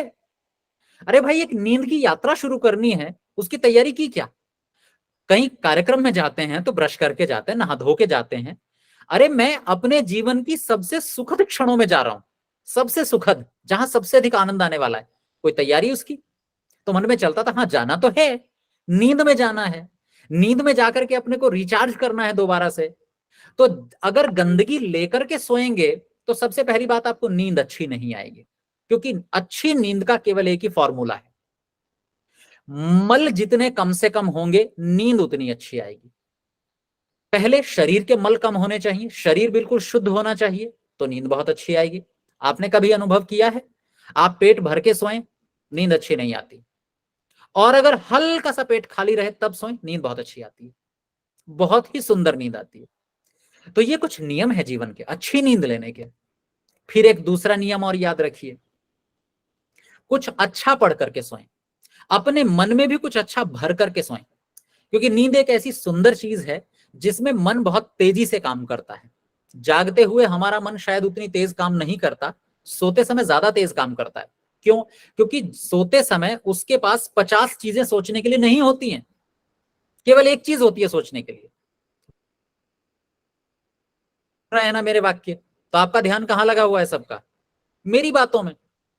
आप मुझे देख भी रहे हैं तो आपकी आंखें कहां लगी हुई हैं? मेरी वीडियो पर। आपके सामने दीवारें हैं, आपके सामने कई समस्याएं हैं, आपके पीछे से कोई आवाज भी आ रही होगी, हो सकता है, माँ पानी दे दो जरा, माँ मैं आ गया स्कूल से, जरा खाना दे दो। इतनी सारी बातें आपका दिमाग एक साथ मैनेज कर रहा है। लेकिन जब हम सो रहे होते हैं ना, तो दिमाग में 50 बातें नहीं होती हैं। फिर दिमाग के पास क्या होता है? एक होमवर्क होता है। स्कूल वाले जब बच्चे को घर भेजते हैं ना, तो होमवर्क दे करके भेजते हैं। जब मैं आपको या स्वयं को नींद में ले जाता हूं, क्या होमवर्क दे करके भेजता हूं अपने मन को? नहीं, कोई होमवर्क नहीं देते हम अपने मन को। और अपेक्षा क्या करते हैं? मेरा मन शिव संकल्प वाला हो। मंत्र पढ़ते हैं ना, तन्मे मनः शिव संकल्पमस्तु। कोई होमवर्क दिया? नहीं दिया। नहीं दिया तो फिर हम कैसे ही अपेक्षा कर सकते हैं कि मेरा मन मुझे मुक्ति तक ले जाएगा? अरे रोज होमवर्क चाहिए। और वो होमवर्क कैसे मिलेगा? वो मिलेगा जब कुछ अच्छा पढ़ करके सोएंगे। ये रात का होमवर्क है मन के लिए, कि मन अब बाहरी चीजों से हटा हुआ है, उस जो पढ़ा हुआ है उस पर लगातार वो काम करेगा, उसके बारे में सोचेगा, उसे सोचने का मैटर दीजिए। इसलिए अगर आप एक सुंदर शुरुआत करना चाहते हैं तो अपने मन को रात को कुछ अच्छे 1 या 2 पेज, 1-2 पृष्ठ किसी अच्छी सुंदर सी पुस्तक के जो मेरे जीवन से संबंध रखती हो, उसे पढ़ करके सोइएगा। और बल्कि घर में एक वातावरण बनाइए। अब प्रायः करके हम अपने बच्चों पर इस बात के लिए ध्यान नहीं देते। जो प्राचीन समय में ऋषि मुनि गारंटी लेते थे ना, कि 25 साल बाद, 30 साल बाद जो विद्यार्थी मेरे गुरुकुल से पढ़ करके निकलेगा, उस विद्यार्थी के नाम के पीछे एक शब्द जुड़ जाया करता था पहले, और वो शब्द होता था गुरु का नाम। गुरु का नाम साथ में जुड़ जाया करता था। जितने भी आपको आज बड़े विज्ञानी, बड़े ऋषियों के नाम सुनने को मिलते हैं, उनमें से अधिकतर ऋषियों के नाम अपने हैं ही नहीं, अपने नहीं है खुद के, उनके गुरु के नाम पर उनके नाम पड़े हैं। जैसे पाणिनि जी, पाणिनि का अपना नाम नहीं है खुद का, बल्कि पणिन के नाम से पाणिनि नाम पड़ा है। अब सोचिए, उनका अपना नाम किसी को पता ही नहीं है, पाणिनि जी का क्या है, किसी को नहीं पता। यही सब हमारे ऋषियों की विशेषता थी कि गुरु या माता पिता का नाम पीछे लग जाया करता था, क्योंकि माता पिता भी गुरु ही होते हैं। कितना बड़ा रिस्क है। क्या आज कोई गुरु अपने शिष्य के पीछे अपना नाम जोड़ेगा? अरे डरता रहेगा, भैया मेरा नाम मत ले लियो, तुम जाके शराब पियोगे, नाम मेरा लगेगा। इससे पढ़ के आए हो क्या? तुम जाकर के समाज में दुराचार करोगे, लोगों में मेरी बदनामी होगी। अच्छा, उससे पढ़ करके आए हो, क्योंकि नाम के पीछे मेरा नाम, सरनेम जुड़ा हुआ है। लेकिन प्राचीन काल में गारंटी कार्ड होता था, मेरा पढ़ा हुआ शिष्य है, गारंटी देता हूं दुराचार नहीं करेगा। तो कहते हैं ना, नाम लिख कर देता हूं, नाम बदल दे। नाम में बड़ी कीमत होती है। आदमी अपना नाम देने से तो डरता है, मेरा नाम ना बदनाम हो जाए।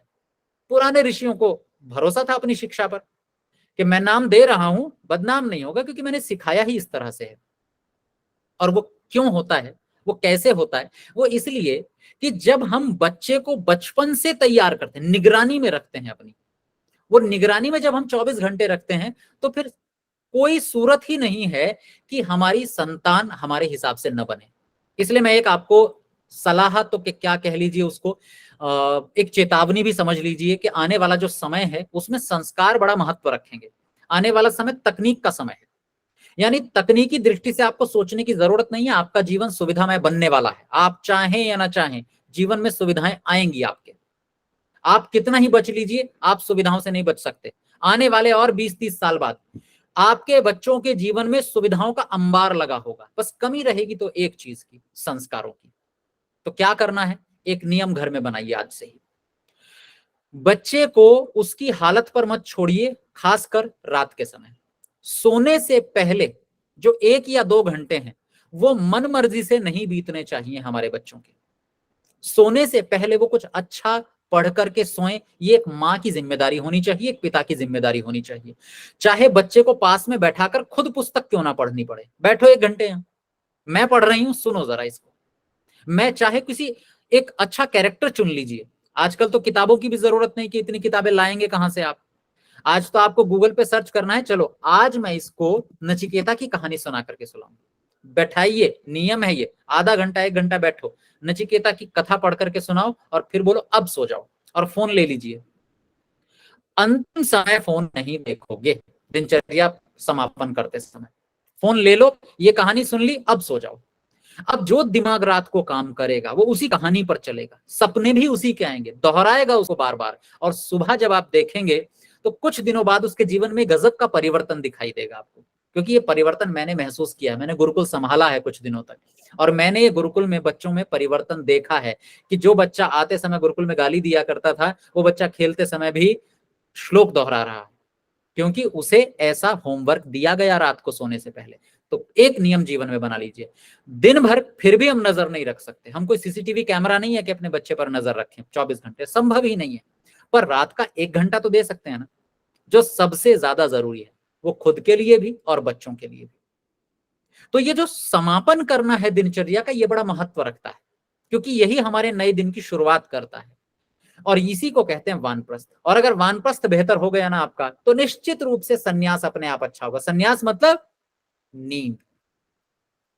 और ये क्यों बेहतर होगा? आपको लगेगा कि नींद तो अभी भी बेहतर ही आती है, नहीं आती। आपने कभी देखा है कि आंख बंद की सोने के लिए रात को 9:30 बजे, और दिमाग में शुरू हो गया, उसने मुझे ऐसा कहा था, इसने ऐसा कहा था, व्यापार में ये घाटा हो गया, इसमें ये समस्या हो गई, उसमें ये समस्या हो गई। आपको लगता नहीं है कि 10-15 मिनट वही चलता रहता है? फिर मुझे सोचना पड़ता है, अरे सोना है, कैसे सोऊं, अच्छा चलो कुछ देख ही लेते हैं फोन पर, तब अच्छा शायद कुछ सुनते सुनते सो जाएं। सोने के लिए हमें मेहनत करनी पड़ रही है, कितनी अजीब बात है। और वो मेहनत करने से पहले जो हमारे 15-20 मिनट बीतते हैं, वो इतने भयंकर तनाव में बीतते हैं, कचरे में। हम बचना चाह रहे हैं कि मैं ना सोचूं, विचार फिर भी मन में आ रहे हैं। मैं चाह रही हूं ना सोचूं सोते समय, लेकिन फिर भी मन में फ्लो है, प्रवाह है, आ रहा है, जबरदस्ती आ रहा है। कैसे बचा जाए? तो एक सीधा सा कट लगाइए अपने जीवन में। क्या कट लगाइए? कि रात को सोने से पहले 1 घंटा, एक जिसको कहते हैं ना, सेपरेट कर दीजिए अपनी दिनचर्या को। सेपरेट कैसे करना है? यहां तक मेरा जो जीवन है वो सामाजिक था, अब ये जो मेरा सोने वाला समय है, इस सोने के और समाज के जीवन के बीच में एक छोटा सा सेपरेशन होना चाहिए। और वो सेपरेशन कैसे आएगा? कुछ अच्छा पढ़कर, कुछ अच्छा सुनकर, कुछ अच्छी स्वस्थ चर्चा करके, तब सोइए, इससे पहले मत सोइए। और अगर वो सेपरेशन नहीं रहेगा, वो जो एक अलग अलग दिनचर्या है कि हमारे सोने की दिनचर्या और समाज की दिनचर्या के बीच में अगर कनेक्शन रह गया ना, तो सोते समय विचार इतने परेशान करने वाले हैं हमें, जो कि करते ही होंगे शायद, क्योंकि हमें भी किया है। सोने से पहले 15 मिनट बहुत बुरे बीतते हैं, चाहते हैं विचार ना, फिर भी आते हैं।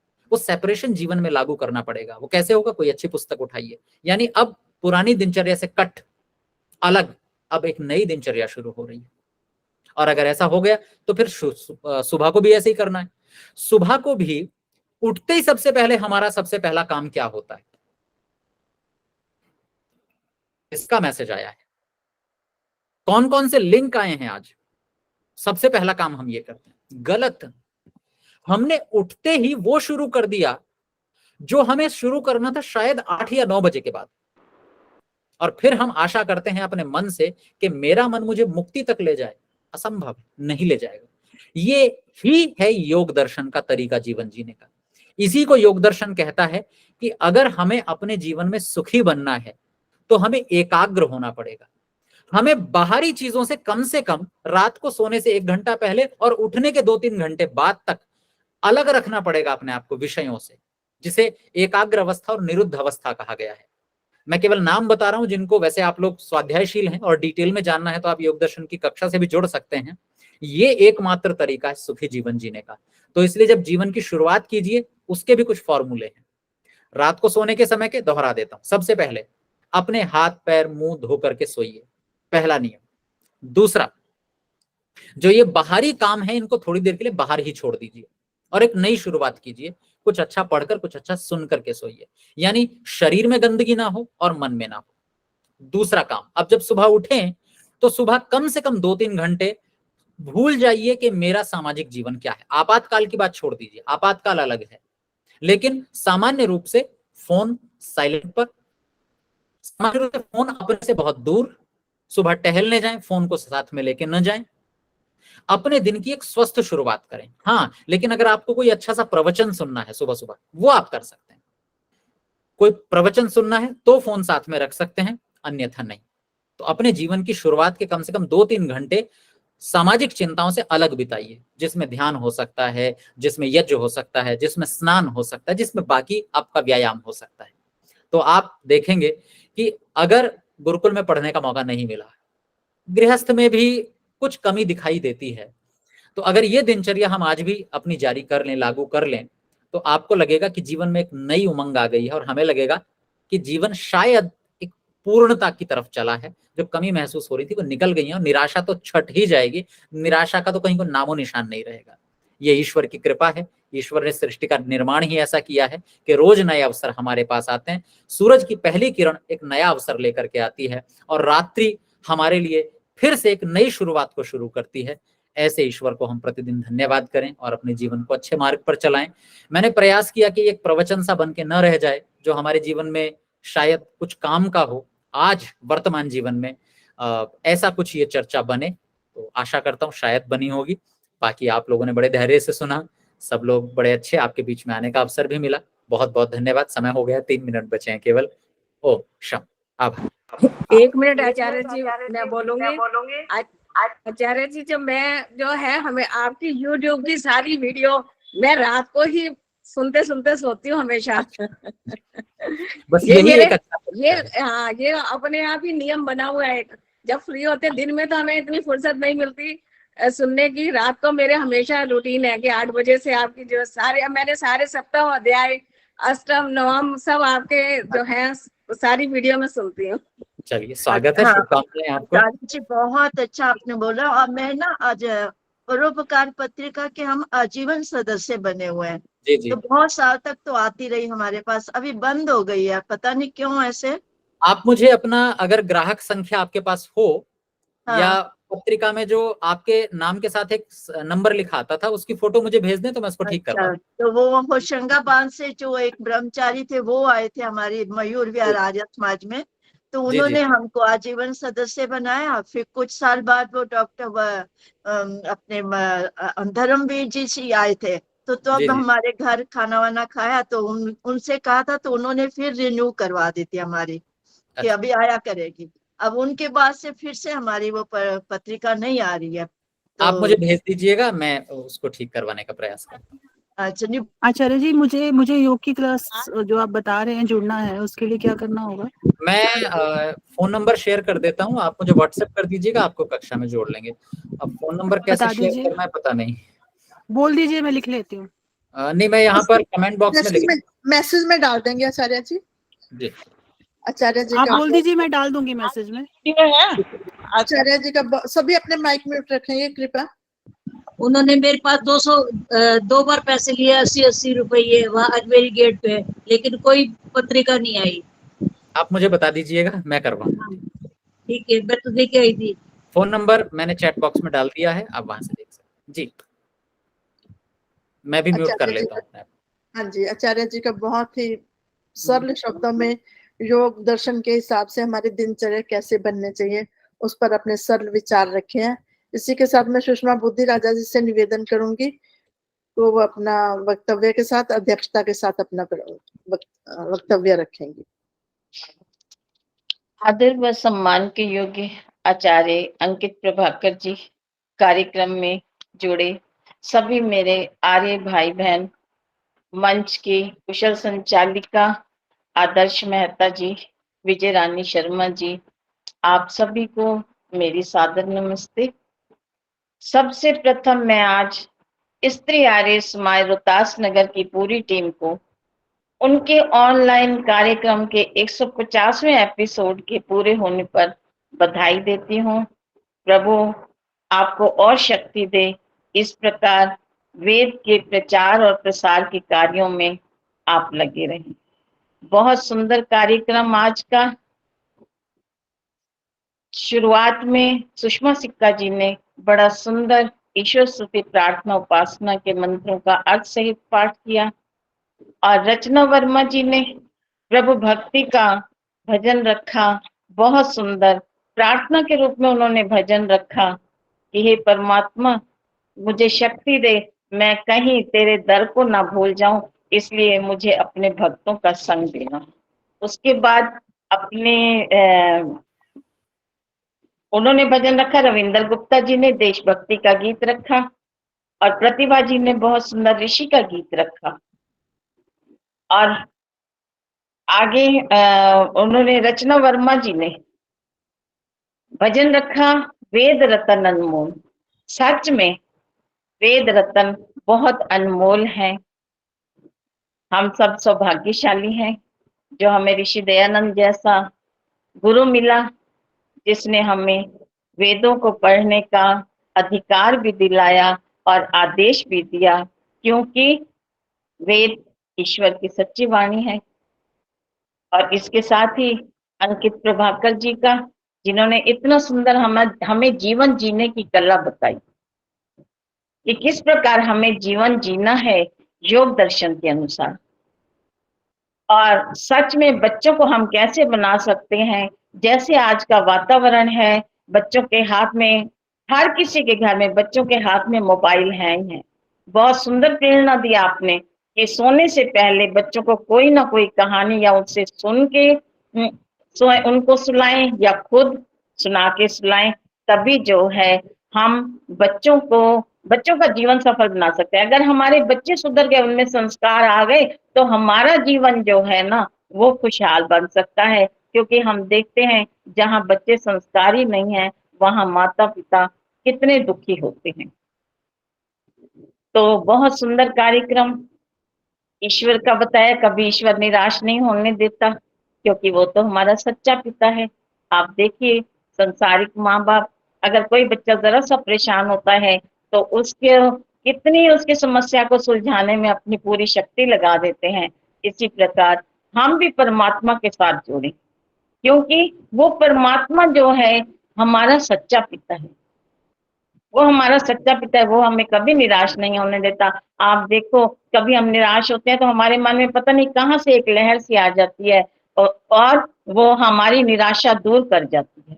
वो क्या होती है? वे प्रभु की तरफ से प्रेरणा होती है। तो हम आइए अपना जीवन हम कैसे सफल बना सकते हैं, हम ऋषि के बताए हुए वेद मार्ग पर चलें। तभी तो उन्होंने हमें नारा दिया वेदों की ओर लौटो। और अब तो आपके सामने कल हमारे वैज्ञानिकों ने भी प्रमाण कर दिया है कि हमने जो यह है अपना जीत हासिल की है वो वेद के अनुसार ही की है, वेद के अनुसार ही की है। तो आइए हम भी उस प्रभु की ओर बढ़े, क्योंकि वे प्रभु जो है वो सुख स्वरूप है, वो सुख स्वरूप है। वेद में आया है ना परमात्मा के बारे में, स्वर्यश्च च केवलम की घोषणा वेद करता है कि परमात्मा ही केवल सुख स्वरूप है, उसकी शरण में जाओ। क्योंकि हम चाहते हैं सभी, आप सोचिए संसार का कोई भी ऐसा व्यक्ति नहीं है जो दुख चाहता हो, सभी सुखी चाहते हैं। लेकिन सुखी रहोगे कैसे? सुखी रहोगे कैसे? कहते हैं कि ज्ञानी लोग कहते हैं, विद्वान लोग कहते हैं कि 100 काम को छोड़ करके हमें भोजन करना चाहिए, और 1000 काम को छोड़ करके स्नान करो, 1,00,000 काम छोड़ करके दान करो, और करोड़ काम छोड़ करके उस प्रभु का भजन करो। याद रखो हमें मनुष्य का जन्म मिला है, उसका हमारा एक परम लक्ष्य है। वो क्या है? ईश्वर को प्राप्त करना। ईश्वर को प्राप्त कर लोगे जो तुम चाहते हो ना कि मुझे हमेशा सुख मिले और ऐसा सुख मिले जो कभी समाप्त ना हो, तो वो कहते हैं तो उस ईश्वर को प्राप्त करने की कोशिश करो, क्योंकि संसार के कार्य तो चलते रहते हैं।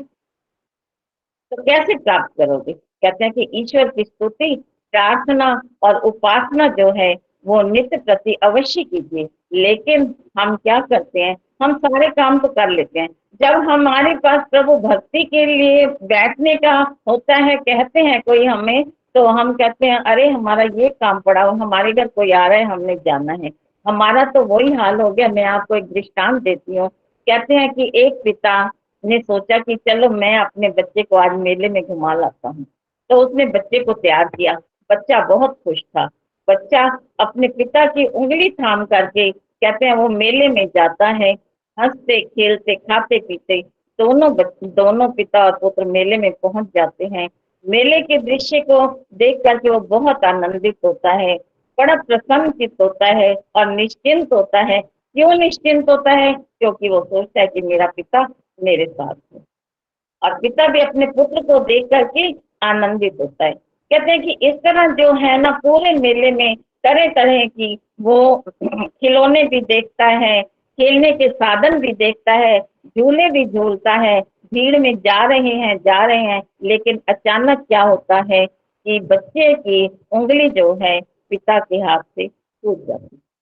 जब पिता के हाथ से छूट जाती है तो वो बच्चा इधर उधर देखता है। जब उसको एहसास होता है अरे मैं तो अपने पिता से अलग हो गया हूँ, तो वो क्या होता है उसके साथ, जो उसकी खुशी होती है, आनंद होता है मेले को देखने का, जो बच्चा पहले हंस रहा था वो रोने लग जाता है।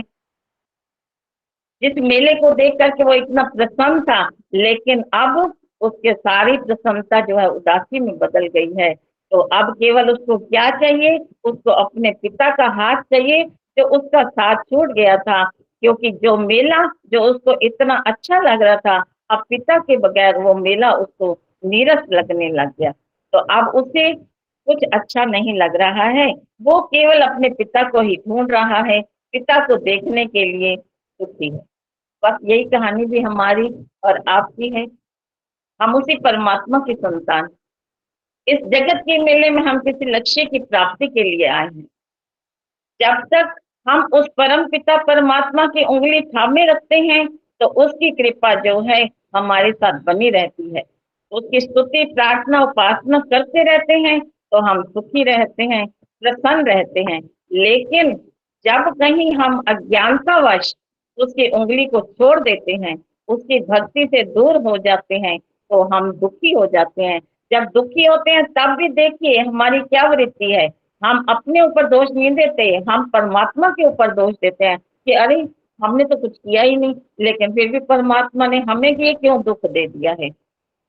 लेकिन याद रखो, दुख और सुख ये हमारे किए हुए कर्मों के अनुसार हैं। अगर हम सुख चाहते हैं और ऐसा सुख चाहते हैं जो स्थायी हो, तो उस अपने परम लक्ष्य को कभी ना भूलें, उस प्रभु की शरण में जाएं, उसी की प्रार्थना उपासना के लिए अपना समय निकालें।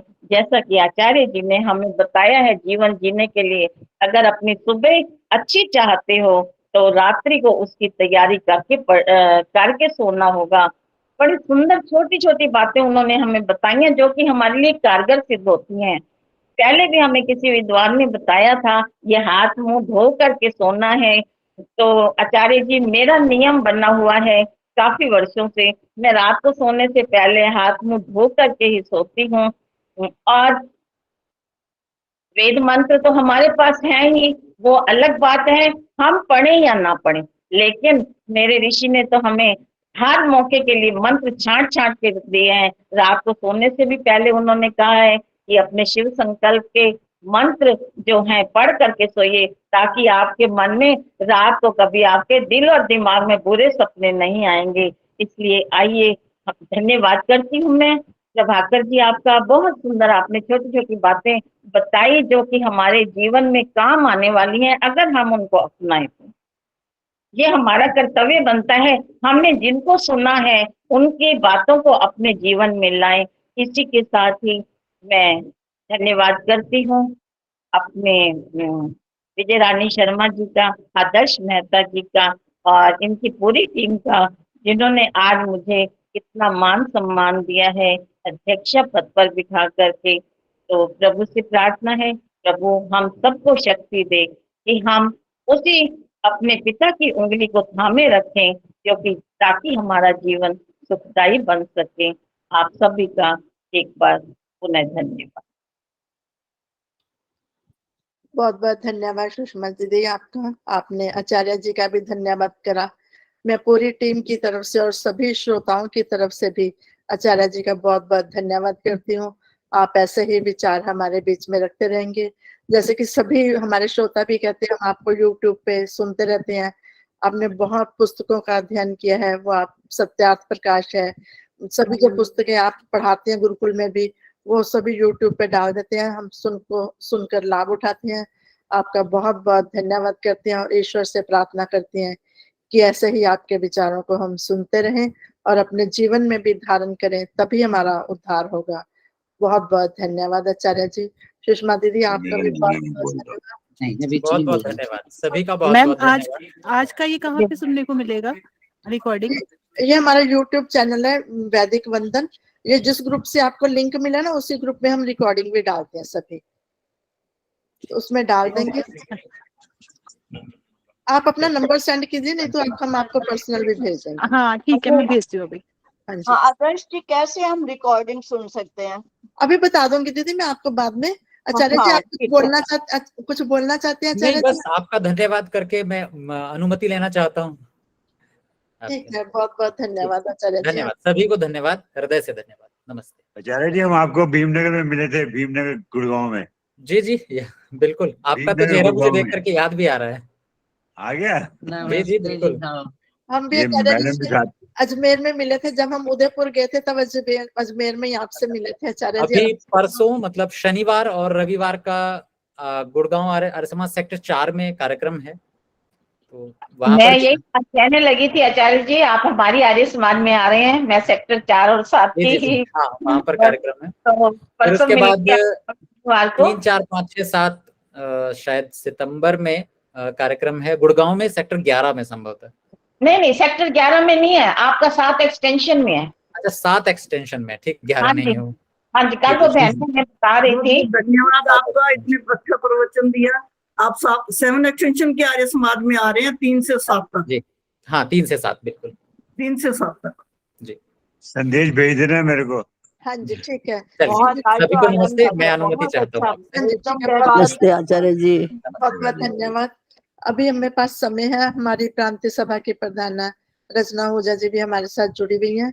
मैं आपसे निवेदन करूंगी कि आप कुछ बोलना चाहे, अपनी बात हमारे बीच में रखना चाहें तो आपका स्वागत है रचना ओझा दीदी।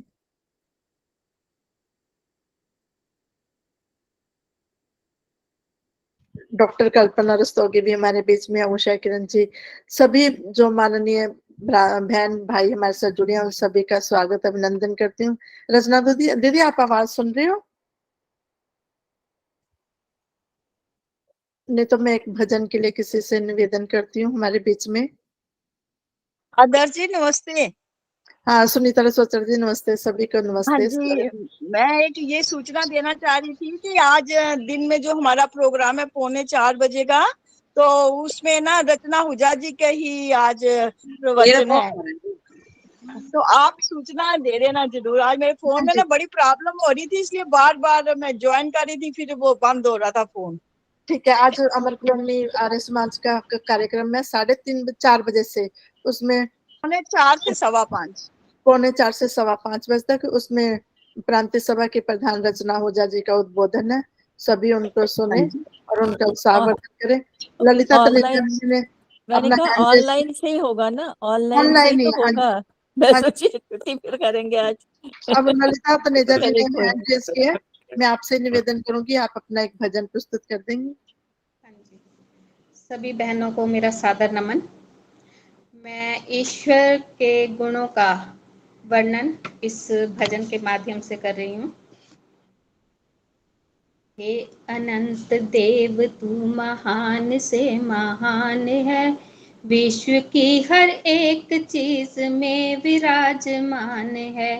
हे अनंत देव तू महान से महान है, विश्व की हर एक चीज में विराजमान है। तू असीम अज अजर अमर अनादि तत्व है, अर्थ अर्चनीय वंदनीय अद्वितीय सत्व है। तू असीम अज अजर अमर अनादि तत्व है। अर्चनीय वंदनीय अद्वितीय सत्व है। सकल गुण निधान अतुल सर्वशक्तिमान है। विश्व की हर एक चीज में विराजमान है। सकल गुण निधान अतुल सर्वशक्तिमान है। विश्व की हर एक चीज में विराजमान है। तेज में आदित्य वर्ण अंधकार से परे। दिव्य पुरुष दीन की समस्त दीनता हरे। तेज में आदित्य वर्ण अंधकार से परे। दिव्य पुरुष दीन की समस्त दीनता हरे। प्राणवान प्राणियों के प्राण का भी प्राण है। विश्व की हर एक चीज में विराजमान है। प्राणवान प्राणियों के प्राण का भी प्राण है। विश्व की हर एक चीज में विराजमान है। निर्विकल्प निर्विकार नित्य निराकार तू। सृष्टि करता धरता हरता और सर्वाधार तू। निर्विकल्प निर्विकार नित्य निराकार तू। सृष्टि करता धरता हरता और सर्वाधार तू। सत्य शुद्ध बुद्ध मुक्त ब्रह्म तत्व ज्ञान है। विश्व की हर एक चीज में विराजमान है। सत्य शुद्ध बुद्ध मुक्त ब्रह्म तत्व ज्ञान है। विश्व की हर एक चीज में विराजमान है। साधकों के ध्यान में उपासकों के गान में। दया धर्म धारियों में दानियों के दान में। साधकों के ध्यान में उपासकों के गान में। दया धर्म धारियों में दानियों के दान में। पथिक भक्ति भावना में सहज विद्यमान है। विश्व की हर एक चीज में विराजमान है। पथिक भक्ति भावना में सहज विद्यमान है। विश्व की हर एक चीज में विराजमान है। हे अनंत देव तू महान से महान है। विश्व की हर एक चीज में विराजमान है। धन्यवाद जी। बहुत सुंदर, अति सुंदर, अति सुंदर। बहुत सुंदर। जो ईश्वर के गुण हैं आपने उनका वर्णन किया अपने भजन के माध्यम से। बहुत सुंदर भजन आपका, बहुत बहुत धन्यवाद। अब वंदना शर्मा जी ने हैंड रेज किया। वंदना शर्मा जी 2 मिनट में अपनी बात रखेंगे आप, उनके बाद सविता कपूर जी। नमस्ते जी सभी को। जैसा कि बहुत सुंदर उद्बोधन हमारे आचार्य जी ने हमें दिया, सुषमा जी ने हमें समझाया कि हमें जिंदगी में किस तरह से आगे बढ़ना है, उसी के ऊपर मेरी एक छोटी सी कविता है कि बड़े भाग्य मानुष तन पावा सुर दुर्लभ सद्गंधर गावा। कि हमारी जो ये जिंदगी है उसको हम किस तरह से खुशनुमा बना सकते हैं, किस तरह से हम जी सकते हैं, उसी के ऊपर एक कविता है। जिंदगी को आज हम अपने मुताबिक जीते हैं। खुशनुमा है जिंदगी, आज ये हम सब साबित करते हैं। जब दर्द ये दिल का बढ़ जाए, जब दर्द ये दिल का बढ़ जाए, उस दर्द को अपनी दवा बना। जो निकली चीख कभी फिर तो उस चीख से अपना जोश बढ़ा। चलते जाना अपने रास्ते मंजिल की तरफ अब कदम बढ़ा। आज इस नीरस मन को फिर से उत्साहित करते हैं। खुशनुमा है जिंदगी, आज ये हम साबित करते हैं। हे आर्यों सुनो, हे आर्यों सुनो, कुछ कहते हैं मजबूर हैं हम, कुछ कहते हैं मजबूर हैं हम। उस वक्त से कुछ अभी दूर हैं हम, लेकिन इतिहास ये कहता है, लेकिन इतिहास ये कहता है मजबूरी ही अपनी ताकत है। जो लहू रंगों में दौड़ता है और हिम्मत की होती है आहट, हिम्मत की होती है आहट। ऐसे ही गुणों को हम खुद से समाहित करते हैं। खुशनुमा है जिंदगी, आज ये हम साबित करते हैं। हे आर्यों सुनो, हे आर्यों सुनो, इस दुनिया में सब इंसान नहीं, इंसान वो है जो खुश रह जीता है, पर जिसको देखो वही यहाँ पर झूठे से आंसू रोता है। और नहीं कोई, हम ही अपने हालातों के जिम्मेदार हैं। आज अभी से खुद को हम खुशियों पर आधारित करते हैं। खुशनुमा है जिंदगी, आज ये साबित करते हैं। हे आर्यो, हे आर्यो, है यही समय, यही अवसर है, कोई नहीं बस एक सर है। चल आज दिखा दे दुनिया को, आने वाली नई शहर है, ना रोक सकेंगे अब हमको ये राह में जो कांटे पत्थर हैं। आज दूर दिल से हम अपने सुखगाहट करते हैं। हे आर्यो सुनो, हे आर्यो सुनो, खुशनुमा है जिंदगी, आज ये साबित करते हैं, आज ये साबित करते हैं। भारत माता की जय, भारत माता की जय, वंदे मातरम। बहुत बहुत धन्यवाद आदर्श बहन जी, आपका बहुत सुंदर हार्दिक धन्यवाद। कविता रखी आपने भी विषय के अनुसार कि हमें अपना जीवन कैसे जीना चाहिए, अपनी जिंदगी खुद बनानी चाहिए। बहुत बहुत धन्यवाद। और एक सूचना है, कल सूरजमल विहार में पूर्वी दिल्ली वेद प्रचार मंडल की तरफ से तीजों का कार्यक्रम है। सभी बहनों से भाइयों से निवेदन है उस कार्यक्रम में आए। शाम को 2 बजे से 5:30 बजे तक है, आर्य समाज सूरजमल विहार में।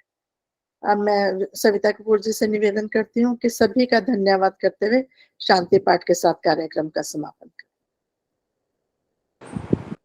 सभी बहनों को मेरी सादर नमस्ते। सबसे पहले तो मैं 150 एपिसोड पूरे होने का जो है सारा श्रेय भाई कुलभूषण जी को ही देती हूँ। चाहे आदर्श ने जितना मर्जी साथ दिया हो, मगर उनके बगैर ही हमारी गाड़ी चल नहीं सकती थी।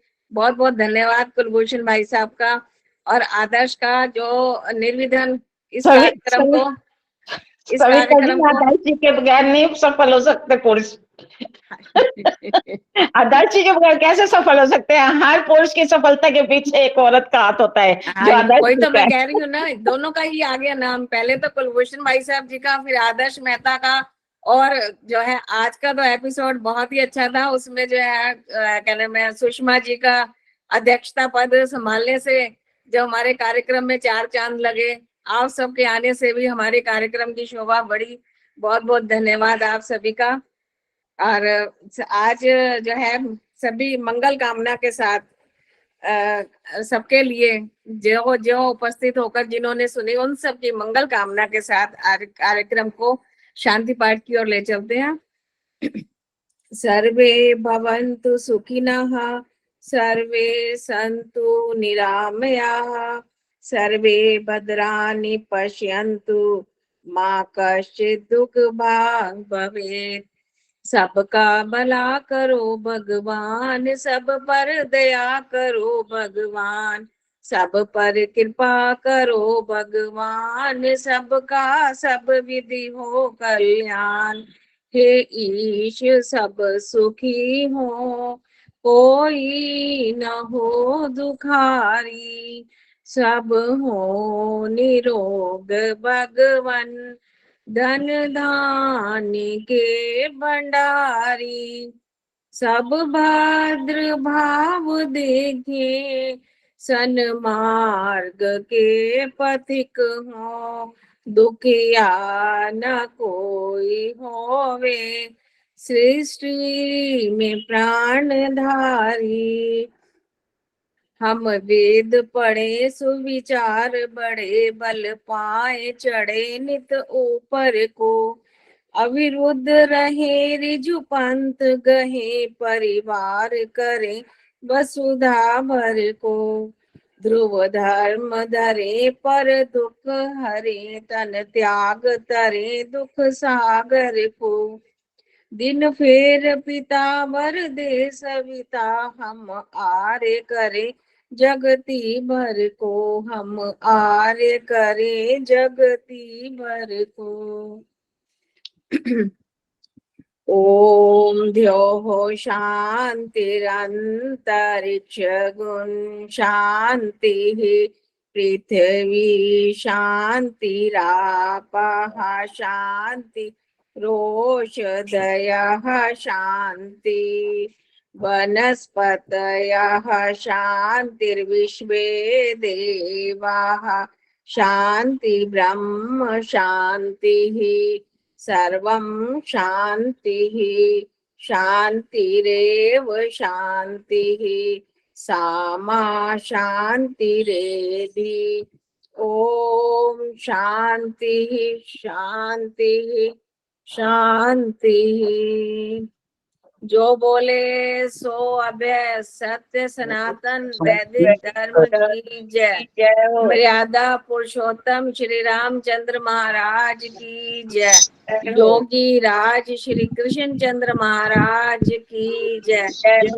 श्री स्वामी दयानंद महाराज की जय। गुरु दंडी बिरजानंद महाराज की जय। अमर हुतात्मा स्वामी शरदानंद महाराज की जय। आर्य समाज अमर रहेगा, वेद की ज्योति जलती रहेगी, ओम का झंडा ऊंचा रहेगा, सत्यार्थ प्रकाश अमर रहेगा, हिंदी भाषा अमर रहेगी, संस्कृत भाषा अमर रहेगी। वैदिक प्रणव ध्वनि